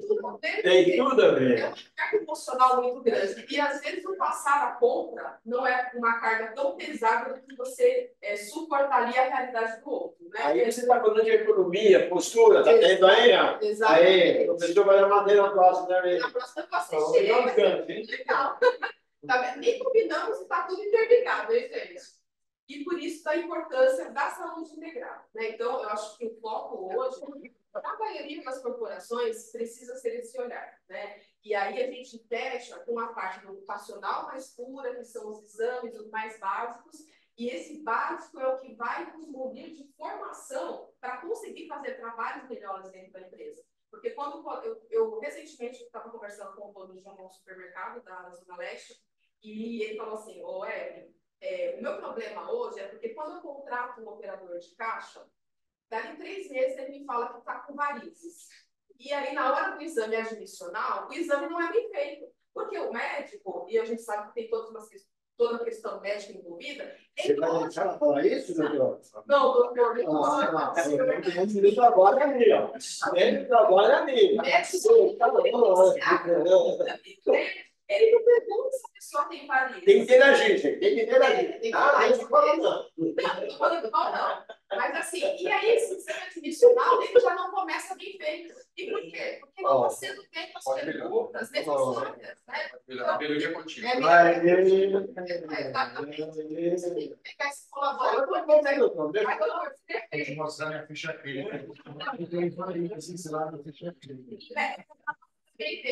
Mas sabe o que acontece? A gente vê que, assim, existem profissionais de rede credenciada também, que a pessoa entra para fazer o exame, só pergunta se está bem e está embora. Né? E o motivo até da troca desse fornecedor dele era justamente esse. Ele não posso mais sustentar uma situação dessa, porque não é um mercado de grande porte, e para ele um afastamento tem um peso muito grande, né?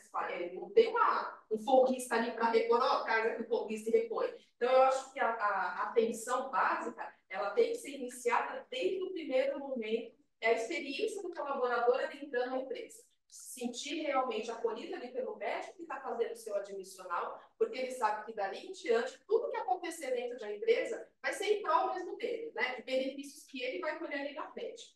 E aí a gente vai com uma questão mais ambulatorial ocupacional. Quando a gente consegue fazer essa identificação, esse monitoramento de qual é a saúde, qual é a vida do seu colaborador dentro da empresa, a gente consegue também fazer indicações médicas. Né? E outro dia eu participei de uma MVP que pedia cardiologista. Falei, cara, fantástico isso.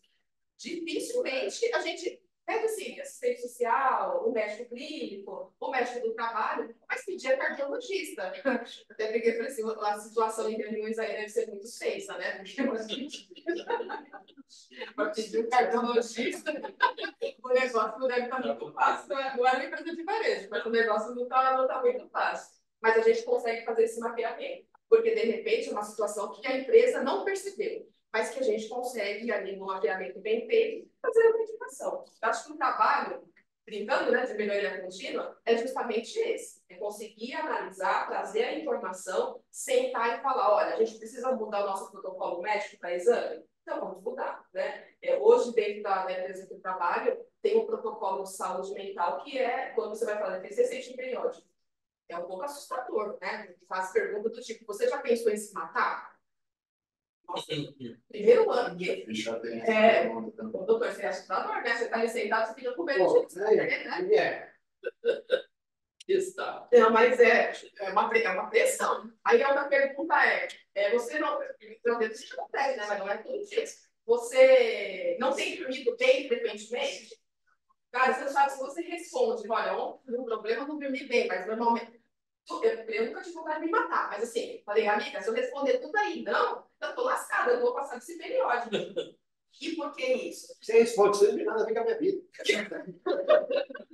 Não, ainda bem que a enfermeira era super boazinha, a gente deu até risada, porque umas perguntas muito Isso é só preocupantes. confidencial. Mas muito preocupante. E por que isso? Porque nessa ficha já você não tem mapeamento. E assim, se você responder, né, que não tem nada a ver com a minha vida, a psicóloga vai entrar em contato com você para fazer uma avaliação. Então é melhor tomar cuidado com a resposta. Mas, assim, brincadeiras à parte, é uma coisa que, assim, agora eu faço exame anual, mas antes não tinha na nossa ficha. Mas a gente viu a dificuldade hoje do profissional em algumas e determinadas situações que requer um atendimento, que aí vai entrar na próxima palestra, né, psicossocial mais acolhedor. Essa importância. Mas me assustou, porque eu nunca tinha pensado nem na vida em me matar. Imagina me perguntando se eu pensando Isso assusta a gente, essa nova legislação da vida psicossocial, que entra nesse aspecto aí, de responsabilizar as empresas. Então, a gente está buscando pessoas que possam nos orientar como conduzir isso. Aí vem temos que pensar tecnicamente como é que vai ser essa anamnese. Exato. Claro, pode.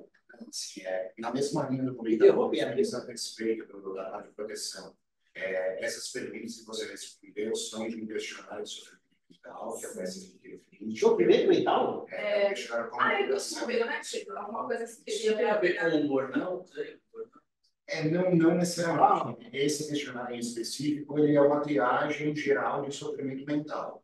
Qual que é a real ideia? Digamos, a Evelyn nem percebeu que ela está ainda num sofrimento mental leve. Mas esse questionário já entende isso, ela já é trazida para uma abordagem psicológica, ou seja, eu não vou esperar ela apresentar uma questão de CDF, de um transtorno ansioso ou depressivo, onde eu estou reagindo. Aqui eu estou agindo, uma busca ativa de casos. Eu não quero esperar ela adoecer. E a gente vê principalmente essas pessoas aí mais em um ambiente administrativo, até muito mais do que a operação propriamente dita do varejo, mais pessoal de lado comercial, compras, além do aspecto psicossocial. Mas os caras também não tem as pessoas mandadas para reprovar? Não. O objetivo não é reprovar, não é uma tira. A sua palestra está sendo polêmica. É o acolhimento. Doutora, tem uma doutora aqui também, acolhimento. Mas o Covid teve algum reflexo pós-Covid a respeito dessas estatísticas? Teve bastante, não é? Olha, o que a gente viu nos laboratórios que a gente tem e faz a gestão integrada, essa questão do questionário, ela mudou totalmente o perfil do atendimento que era feito antes. Porque as pessoas, embora todo mundo ache que consegue trabalhar bem em casa, não consegue. O sujeito precisa ver outro sujeito, precisa gostar de gente. E as pessoas, elas criaram uma bolha de se acostumar a ficar sozinha, que algumas acabaram desenvolvendo síndrome do pânico, sendo que nunca teve nenhuma situação dessa dentro da realidade dela. Mas por quê? Porque eu tenho medo de sair, na época da pandemia, fui grave nisso, né? Eu tenho medo de sair e pegar Covid e transmitir para minha casa. E aí, até por isso que eu acho que a maioria das empresas estão buscando voltar com os colaboradores, algumas vezes na semana, o trabalho presencial, porque o número de afastamentos, e aí dependendo do varejo não é um número tão alto, mas as áreas, né, mais de serviço, de afastamento por conta de todos os F40 alguma coisa, subiram demais, né, aumentaram demais, né? Até mesmo que você veja, tem alguns estudos na França, que foi pioneira da jornada reduzida de 4 dias por semana. No começo, dos anos 2000, quando começaram, já tem estudos mostrando que isso não está sendo efetivo. Porque esse quinto dia, a pessoa não fica em casa descansando. Ela vai buscar algum outro trabalho, uma outra renda. Então, já e sobrecarrega ainda mais, né? Sobrecarrega ainda mais, porque ela acha que aquele dia livre, que ao invés dela descansar das atividades que ela está exercendo, ela tem mais um período para se ocupar com alguma coisa. E isso acaba acarretando mais sobrecarga de trabalho mesmo, né? Em caso de trabalho, isso é mais o regime 6x2. Uma semana estava no ar e depois tem 3 dias de descanso, vai para o outro. Eu trabalhei um ano. Eu não aguentaria, sendo bem sincera, gente. Eu trabalhei um ano eu não aguentaria nem trabalhar noturno, porque eu tenho um sono danado, né? Então a madrugada para mim foi feita realmente para dormir, e nesses regimes assim direto. Eu acho muito complicado, mas tem pessoas que gostam. Eu trabalhei um ano na fábrica. Ah, tá. Era o regime 26 por 2. Você trabalhava 6 dias das 7 às 15. 6 dias. Um descansava 2 dias, o outro ia para de noite. Eu acho que o sofrimento mental é maior, porque você não tem, o relógio biológico fica muito descontrolado, né? Porque eu, pelo menos, eu tenho o relógio biológico ali, que ele é bem certeiro.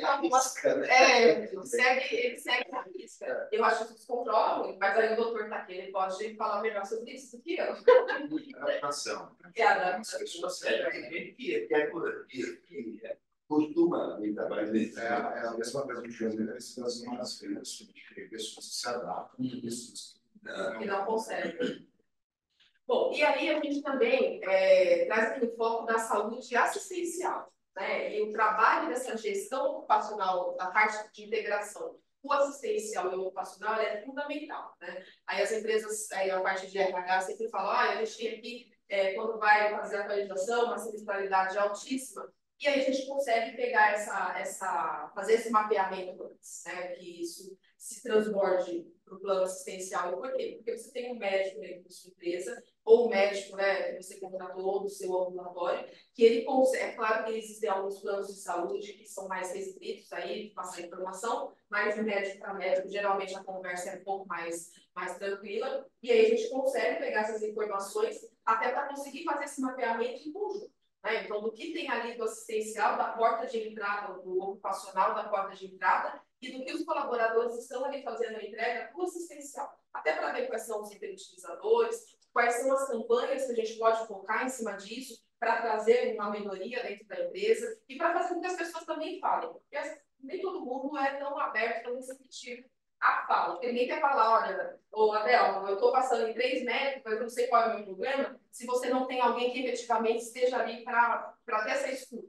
Né? Tanto que em algumas empresas, quando a gente coloca ali uma parte do serviço social, que fala que o agendamento é presencial, no primeiro mês, não, as pessoas não vão, porque elas têm receio, e é inacreditável, mas ainda hoje em dia existe isso, do colega ficar tirando sarro porque ela está procurando o serviço social. Então, é um trabalho mesmo de pandemia, por isso que a questão aí financeira, ela demora um pouco mais a ser vista, né? Porque a gente faz todo um trabalho de agendamento online, sem que o RH ou outra pessoa tenha a oportunidade de ficar falando quem agendou, quem não agendou, para conseguir ter um acolhimento melhor, né? Acho que isso é muito importante. E a gente não colocar a pessoa numa exposição que ela se sinta envergonhada de fazer esse acompanhamento, né? E ser humano não tem jeito, a gente fica com receio dos comentários, né, no final das contas. Eu vou descer aqui. Aí aqui a parte que eu acho que a gente pode considerar muito positivo são os benefícios, né, que a empresa tem quando ela consegue fazer a gestão. Que aí é a gestão dos crônicos, a gestão de absenteísmo mesmo, o atendimento um pouco mais humanizado, essa atenção primária, né, que aí a gente tem toda a questão aí do mapeamento dos fatores de risco, por isso a importância de ter um PGR bem construído, de ter um TCMSO bem construído, porque só dá para fazer esse mapeamento se a gente tiver os processos efetivamente analisados com bastante atenção, né, dos documentos vivos, análise de sinistralidade, mas aí é uma análise efetiva mesmo, pegar todas as informações do plano. Tem planos de saúde que tem programas maravilhosos aí, com várias especialidades, a gente consegue fazer uma junção mesmo dessas informações, a orientação para a utilização da rede, que é como o doutor falou, na sua ficha clínica tem essa pergunta, se tem varizes ou não. Então, é buscar ali um olhar mais atento ao ramo de atividade que você está oferecendo esse tipo de serviço, né? Não adianta fazer uma pergunta que não faz sentido com a realidade da empresa. Então, se estamos aqui no ramo de varejo, as perguntas precisam ser avaliadas e colocadas de maneira que vá agregar valor ao negócio da empresa, ao negócio da companhia, para que tenha realmente um resultado positivo, né? Gestão de hiperusuários, que eu já tinha comentado, e todos os programas que vêm aí abaixo com relação à saúde, né? Da mesma forma que a gente fala, né, da CIPAT, da CIPA, a gente tem que fazer outras ações dentro da empresa, aproveitar aí os meses de comemoração e fazer outras ações dentro da empresa para que o colaborador consiga participar, né? Acho que cada palestra, cada coisa que a gente ouve de qualquer colega agrega mais valor à nossa vida. E não só a vida dentro da empresa, né? Fora dela também, porque uma coisa que você ouve aqui, de repente você consegue multiplicar para a sua casa. E a empresa acaba tendo esse papel fundamental, né, de ser esse multiplicador, porque a gente fica aqui o tempo inteiro ouvindo e absorvendo diversas informações. E quanto mais informação positiva que a gente consegue absorver, mais a gente consegue divulgar também, né? Então, acho que todo programa, para ele ser bem feito, ele precisa seguir as etapas, né? Entender ali qual é a raiz do problema, desenvolver um programa bem acertado, bem construído, trazer esse colaborador para junto da empresa e falar, olha, a gente sabe que você está aqui para ganhar o seu salário, mas nós estamos aqui também para te auxiliar no momento que você precisa. E fazer uma gestão bem feita requer tudo isso. Até que o colaborador tenha essa confiança na empresa, né? Todo mundo sabe que tem que estar ali para desenvolver o seu trabalho para o qual foi contratado e tem que render. Mas é importante que esse colaborador entenda que ele é visto como um ser humano, não é só uma matrícula, não é só um número lá dentro. Que ele tem muito mais coisas que a empresa, além do trabalho dele, pode também auxiliá-lo. Então, a importância aí da gestão que a gente hoje consegue fazer. Então, nós temos programas específicos para a questão da Mulher Norte e na área do varejo isso acontece muito, né? Tanto para açougueiro, quanto para operador de caixa, para várias funções na área do varejo. Mas aí a gente consegue fazer programas e atendimento junto com o próprio colaborador. Porque aí a gente tem que ter a escuta. Porque uma coisa é você falar, né, olha, eu acho que isso vai dar certo. Outra coisa é ficar sentado aqui do lado do profissional e avaliar o que ele faz no seu dia a dia, para propor ali uma melhoria. Porque, às vezes, é uma coisa mais tranquila. Você está lá com a balança de peso e o colaborador, nós todos temos aí, né, cada um à sua altura, que um colaborador de 1,70 m, ele consegue acessar tranquilamente, só que você tem outro colaborador de 1,60 m. Então, de repente, é uma questão simples. Você põe um tablado ali e um acessa, se precisar, sobe, e o outro que não precisar, não precisa acessar através do tablado. Então, são indicações para que não se acometa, no final das contas, um afastamento por uma doença osteomuscular. Então, são todos trabalhos que são bem direcionados, eu diria, né? Para que essa empresa consiga entender que melhorias pequenas são efetivas. A questão da admissão não tem que ver tudo isso. Tem que dizer? Na admissão, não tem que fazer admissão. Na admissão, quando você faz lá o questionário, todas as perguntas elas são feitas. Isso não quer dizer que o colaborador vai responder tudo que está lhe perguntando. Quer dizer, você pergunta assim, tem alguma dor no ombro? Se o sujeito vai fazer, o cargo dele é para operador de caixa, né? Dificilmente ele vai falar que tem uma dor no ombro, né? E uma coisa que visualmente, a não ser que a pessoa esteja mobilizada, não vai conseguir ver. Então, existem situações que, infelizmente, mesmo sendo um admissional bem feito, acaba não conseguindo avaliar no primeiro momento. Né? Mas por isso a importância dos trabalhos que são desenvolvidos. Porque você faz a contratação, você tem que dar 3 meses, esse colaborador começa a ter queixas, aí é entregar prestados médicos, e aí não é a culpa do médico, né? Porque visualmente olhando, você não consegue saber se tem dor ou não tem dor, a não ser que a pessoa fale, né? Por isso a importância deste acompanhamento, né? Para que você faça todo esse ciclo bem fechadinho e faça uma gestão bem feita, né? Porque, infelizmente, é igual perguntar, tem vontade de se matar? Dependendo da pessoa, mesmo que ela tenha tido, ela tem vontade de se matar. Não, o periódico fala. Aí o periódico responde, não, eu não tenho só vontade de me matar, como eu tenho vontade de matar o meu gestor também. Porque a enfermeira que ainda tem como pegar a missão. Às vezes a pessoa fala para mim, eu não tenho vontade de me matar, mas tenho vontade de matar meu gestor. Então, no final das contas, a empresa acaba sendo capitalizada por muitas situações. E aí, eu imagino que no médico a situação, né? Vai 3, 4 da vez tem equipe, todo mundo quer matar o gestor, então o RH tem que ser essa parte do teu problema. Tem que tomar cuidado. A pergunta é para você, não. Alguém pode morrer, né? Existem alguns motivos. Sim.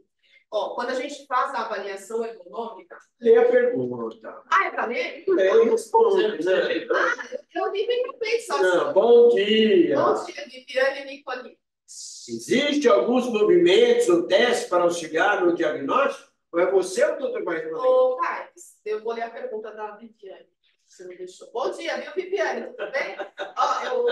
Eu vou responder da parte de ergonomia e o doutor completa, tá? O doutor também aqui do nosso lado. Você pessoa que te vende aí? Sim. Vem para cá, doutor. Vem aqui. Se você tiver Senta ouvindo, cá. doutor, é Senta a aqui. mãozinha aí.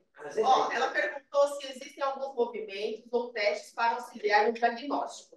Quando nós fazemos a avaliação ergonômica, as nossas ergonomistas, elas fazem vários testes. Mas assim, Eu tenho que fazer tua primeira preliminar, isso mesmo. Então, principalmente na área do varejo, que tem lá do anexo 1 checkout, existe uma bateria de informações que elas colhem no momento dessa análise ergonômica, para aí sim propor aquilo que precisa ser feito. Então, da parte da ergonomia, a gente consegue fazer vários levantamentos, que aí a gente monta um comitê dentro da empresa, com a área médica, com os ergonomistas e com os engenheiros que fazem normalmente levantamento para o PGE. Então, a gente consegue fazer um diagnóstico bem feito das avaliações, né, quando a gente tem ali o laudo ergonômico bem realizado. Complementando, existem uma série de testes, né? Na semiologia ortopédica ali, existe uma série de manobras de testes, seja para coluna, enfim, isso normalmente é feito ou mediante a atividade do colaborador, você já sabe quais serão os principais movimentos que ele vai executar, ou mediante uma queixa. Né? E se a gente for praticar, digamos, um exame físico completo, que seria financeiramente para as empresas, um processo inviável. Uau! Acho que complementa o questionário na anamnese. Exatamente. E aí a anamnese, né, doutora, eu acho que é um dos pontos que mais pega na hora do exame, né? Perfeito, também aqui. Assim, tem diversos níveis de anamnese também. A gente brinca, se a gente for fazer a anamnese do exame físico, igual a gente aprende na faculdade, é uma semana de exame. Então, isso a gente sabe que, infelizmente, no dia a dia é inviável. E o volume muito grande de pessoas para fazer o exame, seja em rede credenciada ou próprio dentro do ambulatório médico da empresa, né? Generalista, né, para todas as funções diferenciadas. E aí, assim, acho que mediante já uma gestão desse sinterismo, identificando os principais problemas em um determinado setor, em um determinado campo de atividade, você passa a ter uma ficha clínica, ou seja, um anamnese, um exame físico, voltado para aquele tipo de atividade. Contato de queixos, né? Perfeito. É bacana isso, porque às vezes eu participo de algumas reuniões com o médico das empresas e eles mesmos falam, olha, na ficha, primeiro que eles pedem para olhar a nossa ficha. Aí a nossa ficha é até dividida, feminino e masculino, então algumas perguntas que são focadas ao público feminino. E eles pedem para olhar a ficha para ver se vai ter aderência à realidade do varejo e fora do varejo, tá? Se vai ter aderência à realidade do profissional dele. Porque uma coisa que você fala, olha, toda uma empresa de transporte, eu não posso fazer a mesma pergunta para o motorista que eu faria para um açougueiro ou um operador de caixa. E hoje a gente tem conseguido trabalhar com mais criatividade justamente nisso. Entender quais são os segmentos e quais são as perguntas mais apropriadas. Porque realmente não dá, num exame de 10, 15 minutos no admissional, você querer fazer todas as perguntas que faria uma avaliação clínica normal, né? Uma realidade bem diferente de uma avaliação clínica. Por isso a importância aí de toda uma gestão, né? O acompanhamento do assistencial junto ao ocupacional. E funciona muito bem. Quando você tem um assistencial junto com o ocupacional, conversando sobre todos os fatos ali, funciona muito. Porque você consegue propor melhorias que até então você não imaginava que seriam possíveis. Complemento. Bem bacana. Bom, aí aqui a gente consegue, com esse trabalho integrado, diminuição de internações e idas ao pronto-socorro. E por que a gente consegue diminuir isso? Porque se você tem um ambulatório, o atendimento preliminar é dentro do ambulatório, né? E o médico que trabalha, o médico que está fazendo esse atendimento, vai conseguir avaliar melhor qual é a sua queixa. É claro que tem situações que tem que ser indicado para o pronto-socorro. Você está num lugar, cortou, igual você falou, cortou o dedo, você vai falar para ele, né? Passar depois do médico. O cara tem que ir. Embora tenha todos os EPIs, todas as outras coisas e tal, então depende muito ali da questão da emergência ou da urgência.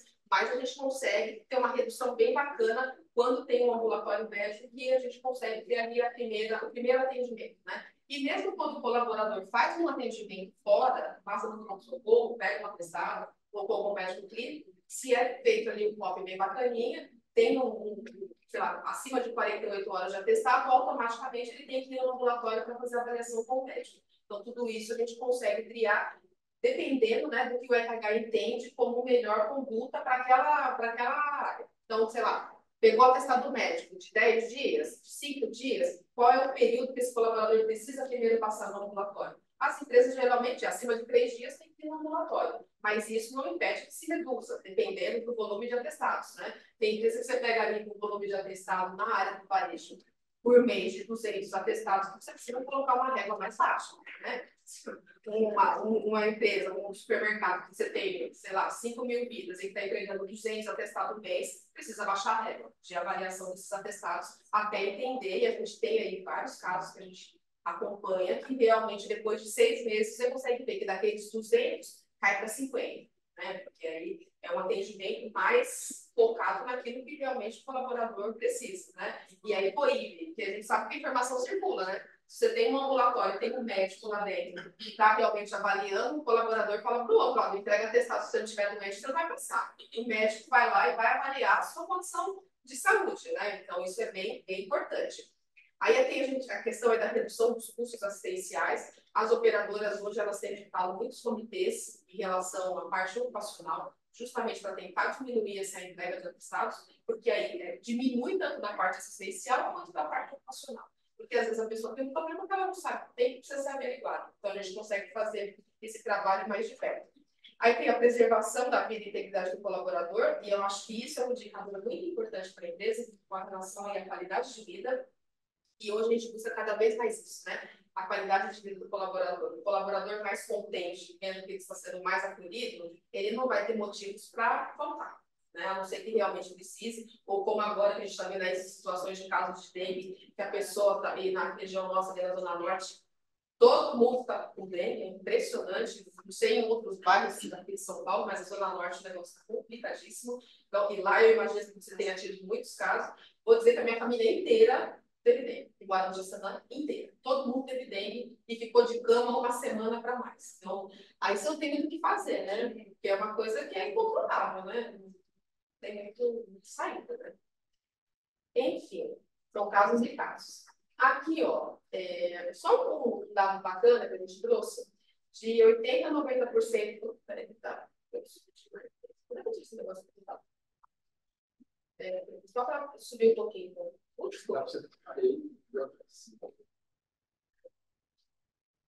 Calma aí que o assistente técnico, gente. Isso é problema de junta. Não, é que Agora subiu demais. é que eu falei que eu ia ficar do lado dele para ver o que ele fez, mas tem coisa que foi mais. Não adianta você ver o que ele fez, que eu fazia. Ó, aqui são alguns argumentos e números que eu trouxe. Então, aqui a gente vê, ó, é questão mesmo de investimento e redução. Tem uma telinha abaixo que vocês vão ver que é bem bacana. O que consegue fazer quando a gente tem esse trabalho da gestão, né? Diminuir aí cerca de 80% a 90% das intercorrências médicas. Mas, assim, são trabalhos bem construídos, tá, gente? Não adianta falar, eu vou fazer só gestão de afastados. Porque não tem milagre, essa que é a grande verdade. Vou fazer só a gestão de afastados. Então, eu vou montar aqui só para o médico vir e olha o atestado e libera ou não libera. Não funciona.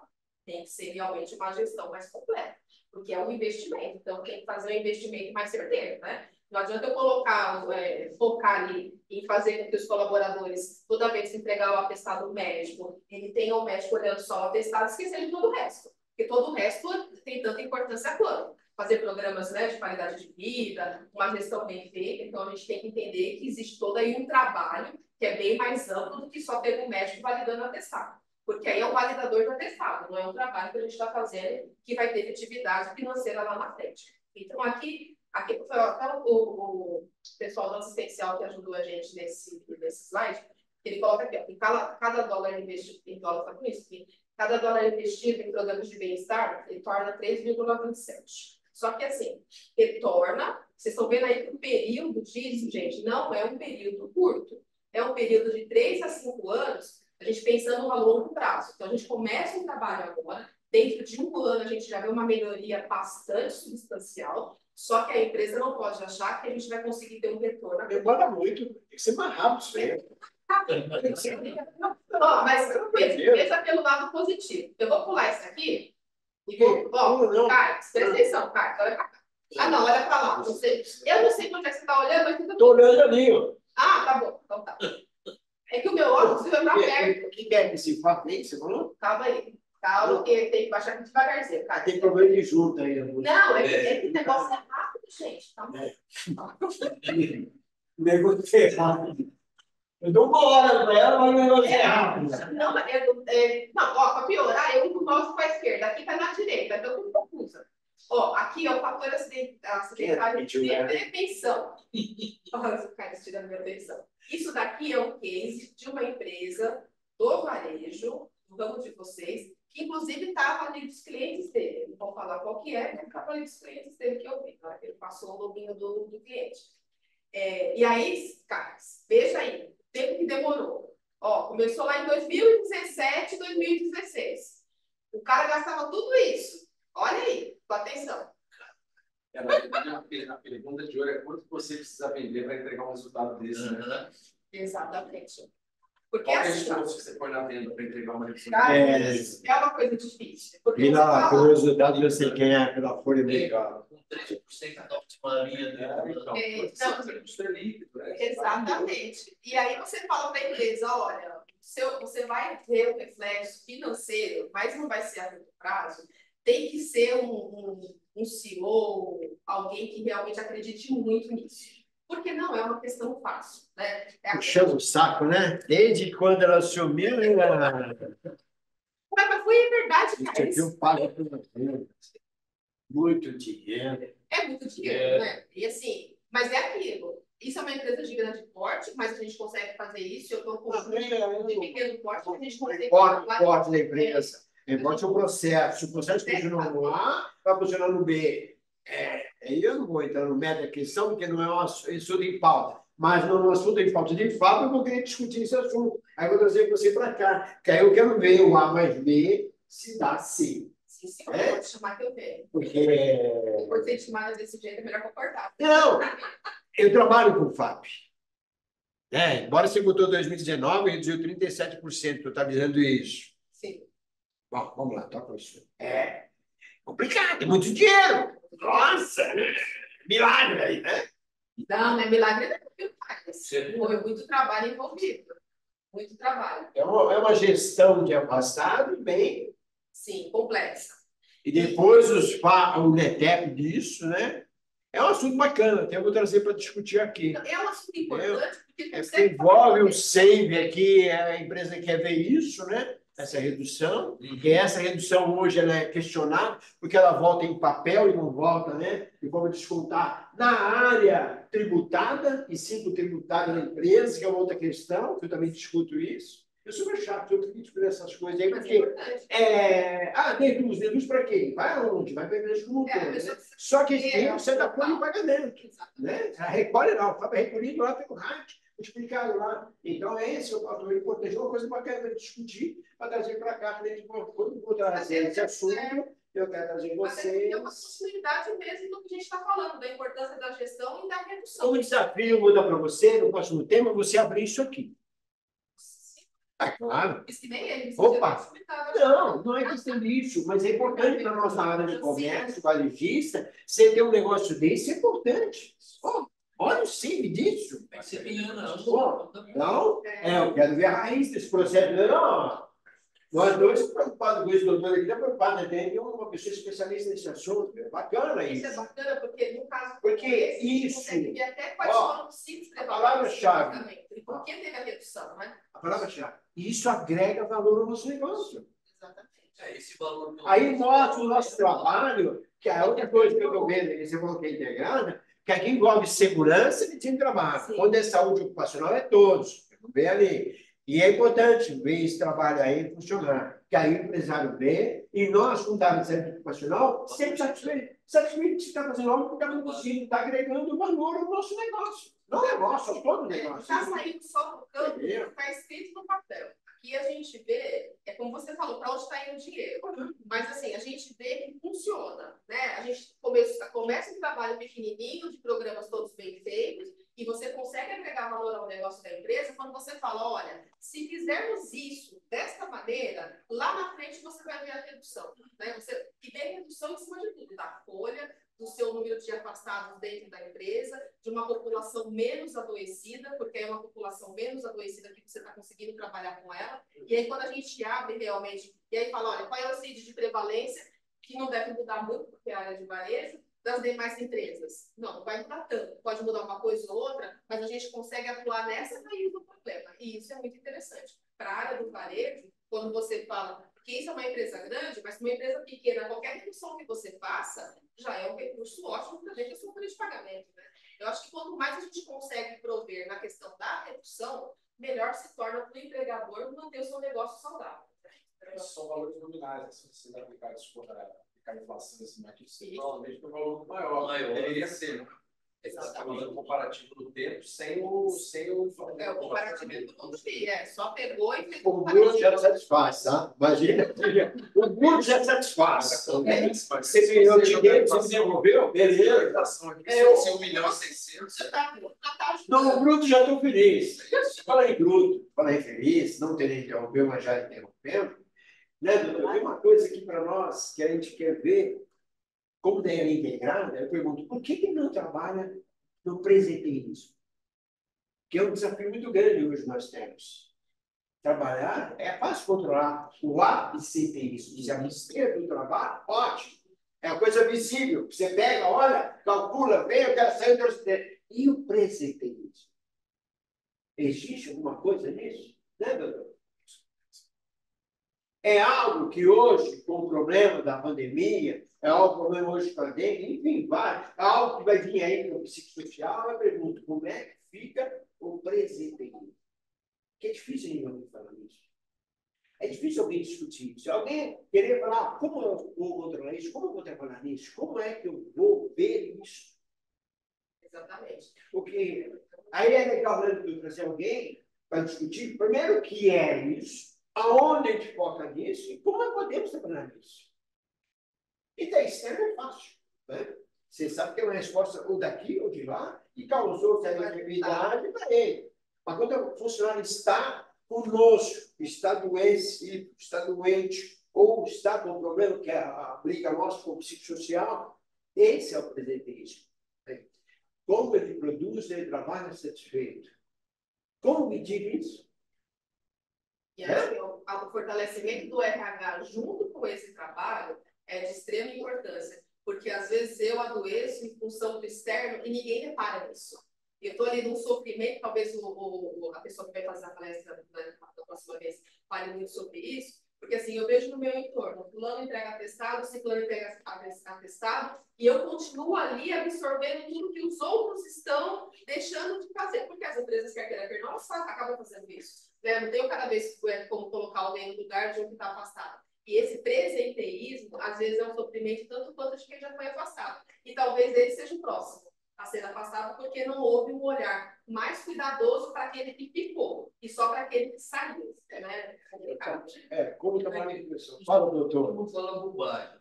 Mas eu penso assim, se você tem, o empresário tem essa taxa de redução, se você abrir e ver anualmente, por que ele não dá um prêmio para quem menos tiver falta?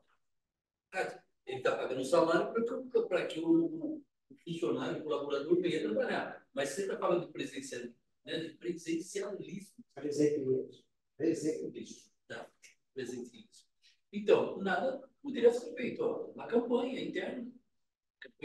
Então, quando a gente começa a querer trocar com o empresário, você tem que dar algo de valor concreto. Isso aqui, meu amigo, isso aqui já é enrolado pela nascença. Já é enrolado pela nascença. Tem vários cálculos, fatores, índices. Eu estudo isso, eu vou dizer para vocês, e cada vez eu aprendo mais. Porque cada vez tem uma continha errada, tem uma continha para fazer. E qual é o resultado? É você não fazer o crescimento, é deixar de acontecer para não entrar nisso aí. Mas é difícil, já tem uma cota do rato para você calcular, e cada um já tem um fator para se multiplicar. É o tempo que ela fica afastado, já multiplica. É o valor da doença já multiplica. Se ele ficou mais 15 dias, já multiplica. Se ele ficou passando por redor, outra multiplicação. Cara, é muita conta. Então está aí aberto o mundo, se tiver alguém para discutir isso, mas discutir de forma clara, objetiva, para que a gente possa empreender, como fazer 1 mais 1, 2, não dá assim, cara. Aí, é claro, vem aqui e fala, ó, poxa, claro, eu vou brigar, vou questionar, como eu vou questionar aqui também. A minha função é essa, para deixar isso claro para nós. Que é esse o desafio hoje. Isso já começa em setembro, né? Dia 30 de setembro, aí nós temos novembro, dezembro, né? Aí estamos falando que já em janeiro já começa o índice popular, 2 anos nós temos que correr atrás disso aí. E 2 anos você paga isso. E o detalhe, como é que vem esse retorno? Você descontou, pagou dinheiro, ele vem de fora. Que é outro problema. Você conseguiu 100, beleza. Como é que ele entra? Como é que ele vem? Bom, não interrompendo, já interrompendo. Continua. É a última, Thay. Você pode interromper, que aqui depois é minha carinha aqui, tá? Com meus. Tá? Você tá me vendo aqui, né, Caio? Você não fez de novo, não, né? Oi? Você tá me vendo aqui, né? Agora, o que é importante aí, é, as pessoas devem estar falando, comentando, a gente tem que tentar adivinhar. Hoje trouxemos 2 processos de soluções. É legal quando a gente discute o problema. O difícil é trazer soluções. E tem N soluções. Tem N formas de a gente poder agir e interagir. Então, eu agradeço aí a parceria que nós temos com vocês. Hoje tem um fator legal e como a gente solucionar. E pegar esse fator legal, fazer o último da palavra. E trazer o legal para pegar. Né? E, claro, nós, quando pegamos a parte do comércio, tratando com o cliente, sendo ou não obrigação nossa, acho que é importante fazer o nosso melhor. Tem um diferencial. Né? Esse diferencial é o atendimento. Esse atendimento tem que sair não só em vender, mas em abraçar. Né? Hoje as pessoas buscam recursos, forma de trazer o cliente, acolher o cliente e estar com a gente. Então, pô, mas vocês são de segurança de trabalho, onde você entra nisso? Nós entramos nisso em ter um funcionário com saúde, um funcionário e nós estamos olhando para ele. O funcionário, nós estamos cuidando dele. Não só o funcionário. Aí você pensa na ferramenta, no instrumento que ele tem. Né? Esse é o desafio. Que no caixa, nós temos um caixa para... Ah, a minha adoeceu, mas no caixa, a ferramenta, podemos melhorar. E passo de vocês, que muitas vezes temos o equipamento, igual o equipamento deles, você não sabe manipular, você não sabe usar metade dele, né? Igual o computador, entendeu? A gente nunca chega ao fim dessa solução, porque ela é enorme, ela é grandiosa. Aí traz vocês no processo. E aí eu faço uma observação. Eu falei, tem integrado, faltou segurança do trabalho aí. Ele é a ponte de origem de tudo isso. Né? O PCO sai da função de quem, né? A avaliação de risco sai da função de quem? Porque nós temos que ter se o funcionário fica doente, o porquê que ele ficou doente. Qual é a causa disso? É ele que está dentro do médico? É o local entre a engenharia, entre o técnico? Ah, é a forma de fazer, entre o treinamento, que é importante saber. Agora, não podemos ser egoístas só pensar em nós, né? Nós temos que pensar nos outros, quando traz equipamento, pensa nos outros. Vocês estão pensando em nós, vocês já estão pensando no externo. É para poucos? Não, é para todos que têm consciência do que fazer. Então, eu sei que as pessoas, pô, mas eu trouxe as empresas para poder falar, mas é falar de soluções. A gente pode questionar, a gente pode aceitar, a gente pode criticar, eu critico tudo, tá? Eu sou assim.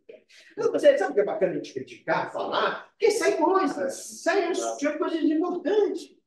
Porque eu tenho vergonha de perguntar alguma coisa, você falou aí uma palavra aí, eu ia até falar para você, fala o que é isso, explica isso. Porque eu posso saber, mas ele não pode não saber, não é da área, né? Aí eu falo, vamos parar com as siglas, né? Não é parar com as siglas, você tem as siglas e saber o que significa isso. Porque nós devemos passar aquilo que sabemos para as pessoas que não sabem. Isso chama-se o quê? Né? Chama que você está trazendo cultura para todo mundo. Que a educação que nós temos que fazer, que é contínua, que é uma prevenção. E como o nosso grupo de pessoas trabalha, ela é contínua, pessoa entra e sai, muita gente busca melhoria, está numa área A, para a área B. Então, tem que estar sempre ensinando. Agora, temos que tomar cuidado com o que vem. Essa lei da NR11, trazer meia para o pessoal da área de princípios é um absurdo.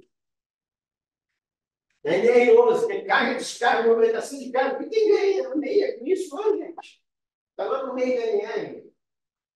Então, tem que ver essa pegadinha, tem que buscar soluções. É legal a gente poder discutir o assunto e poder sugerir. Se vão aceitar, é uma outra coisa, mas é importante a gente fazer as nossas sugestões.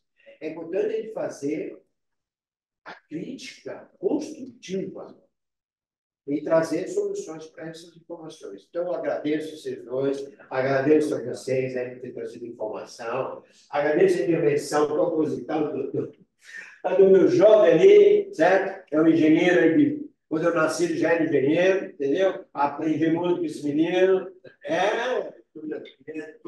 Olha lá, ele nasceu, ele disse que eu sou pai dele, ele não fez engenheiro, entendeu? Fez engenheiro. Então, eu só tenho que agradecer pelo dia de hoje, agradecer as pessoas presentes, Deus abençoe cada um. Vai estar a gravação, o material deles vão estar na internet, vão estar no nosso grupo e vamos trabalhar nisso, vamos melhorar isso, vamos enriquecer isso. Obrigado pela parceria de vocês, que Deus abençoe e que Deus abençoe a todos que estão presentes conosco. Dia 16, vamos estar aqui com o professor Eduardo Marcato, mais uma pessoa especialista que ele vai trazer, falando sobre psicossocial, que é que nós fizemos uma abordagem aqui, e tudo isso tem que haver. Até o fato deles ter um fato de psicossocial, tá? Que aí a gente quer com vocês. Que Deus abençoe. Até dia 16. Tchau, tchau. Tchau.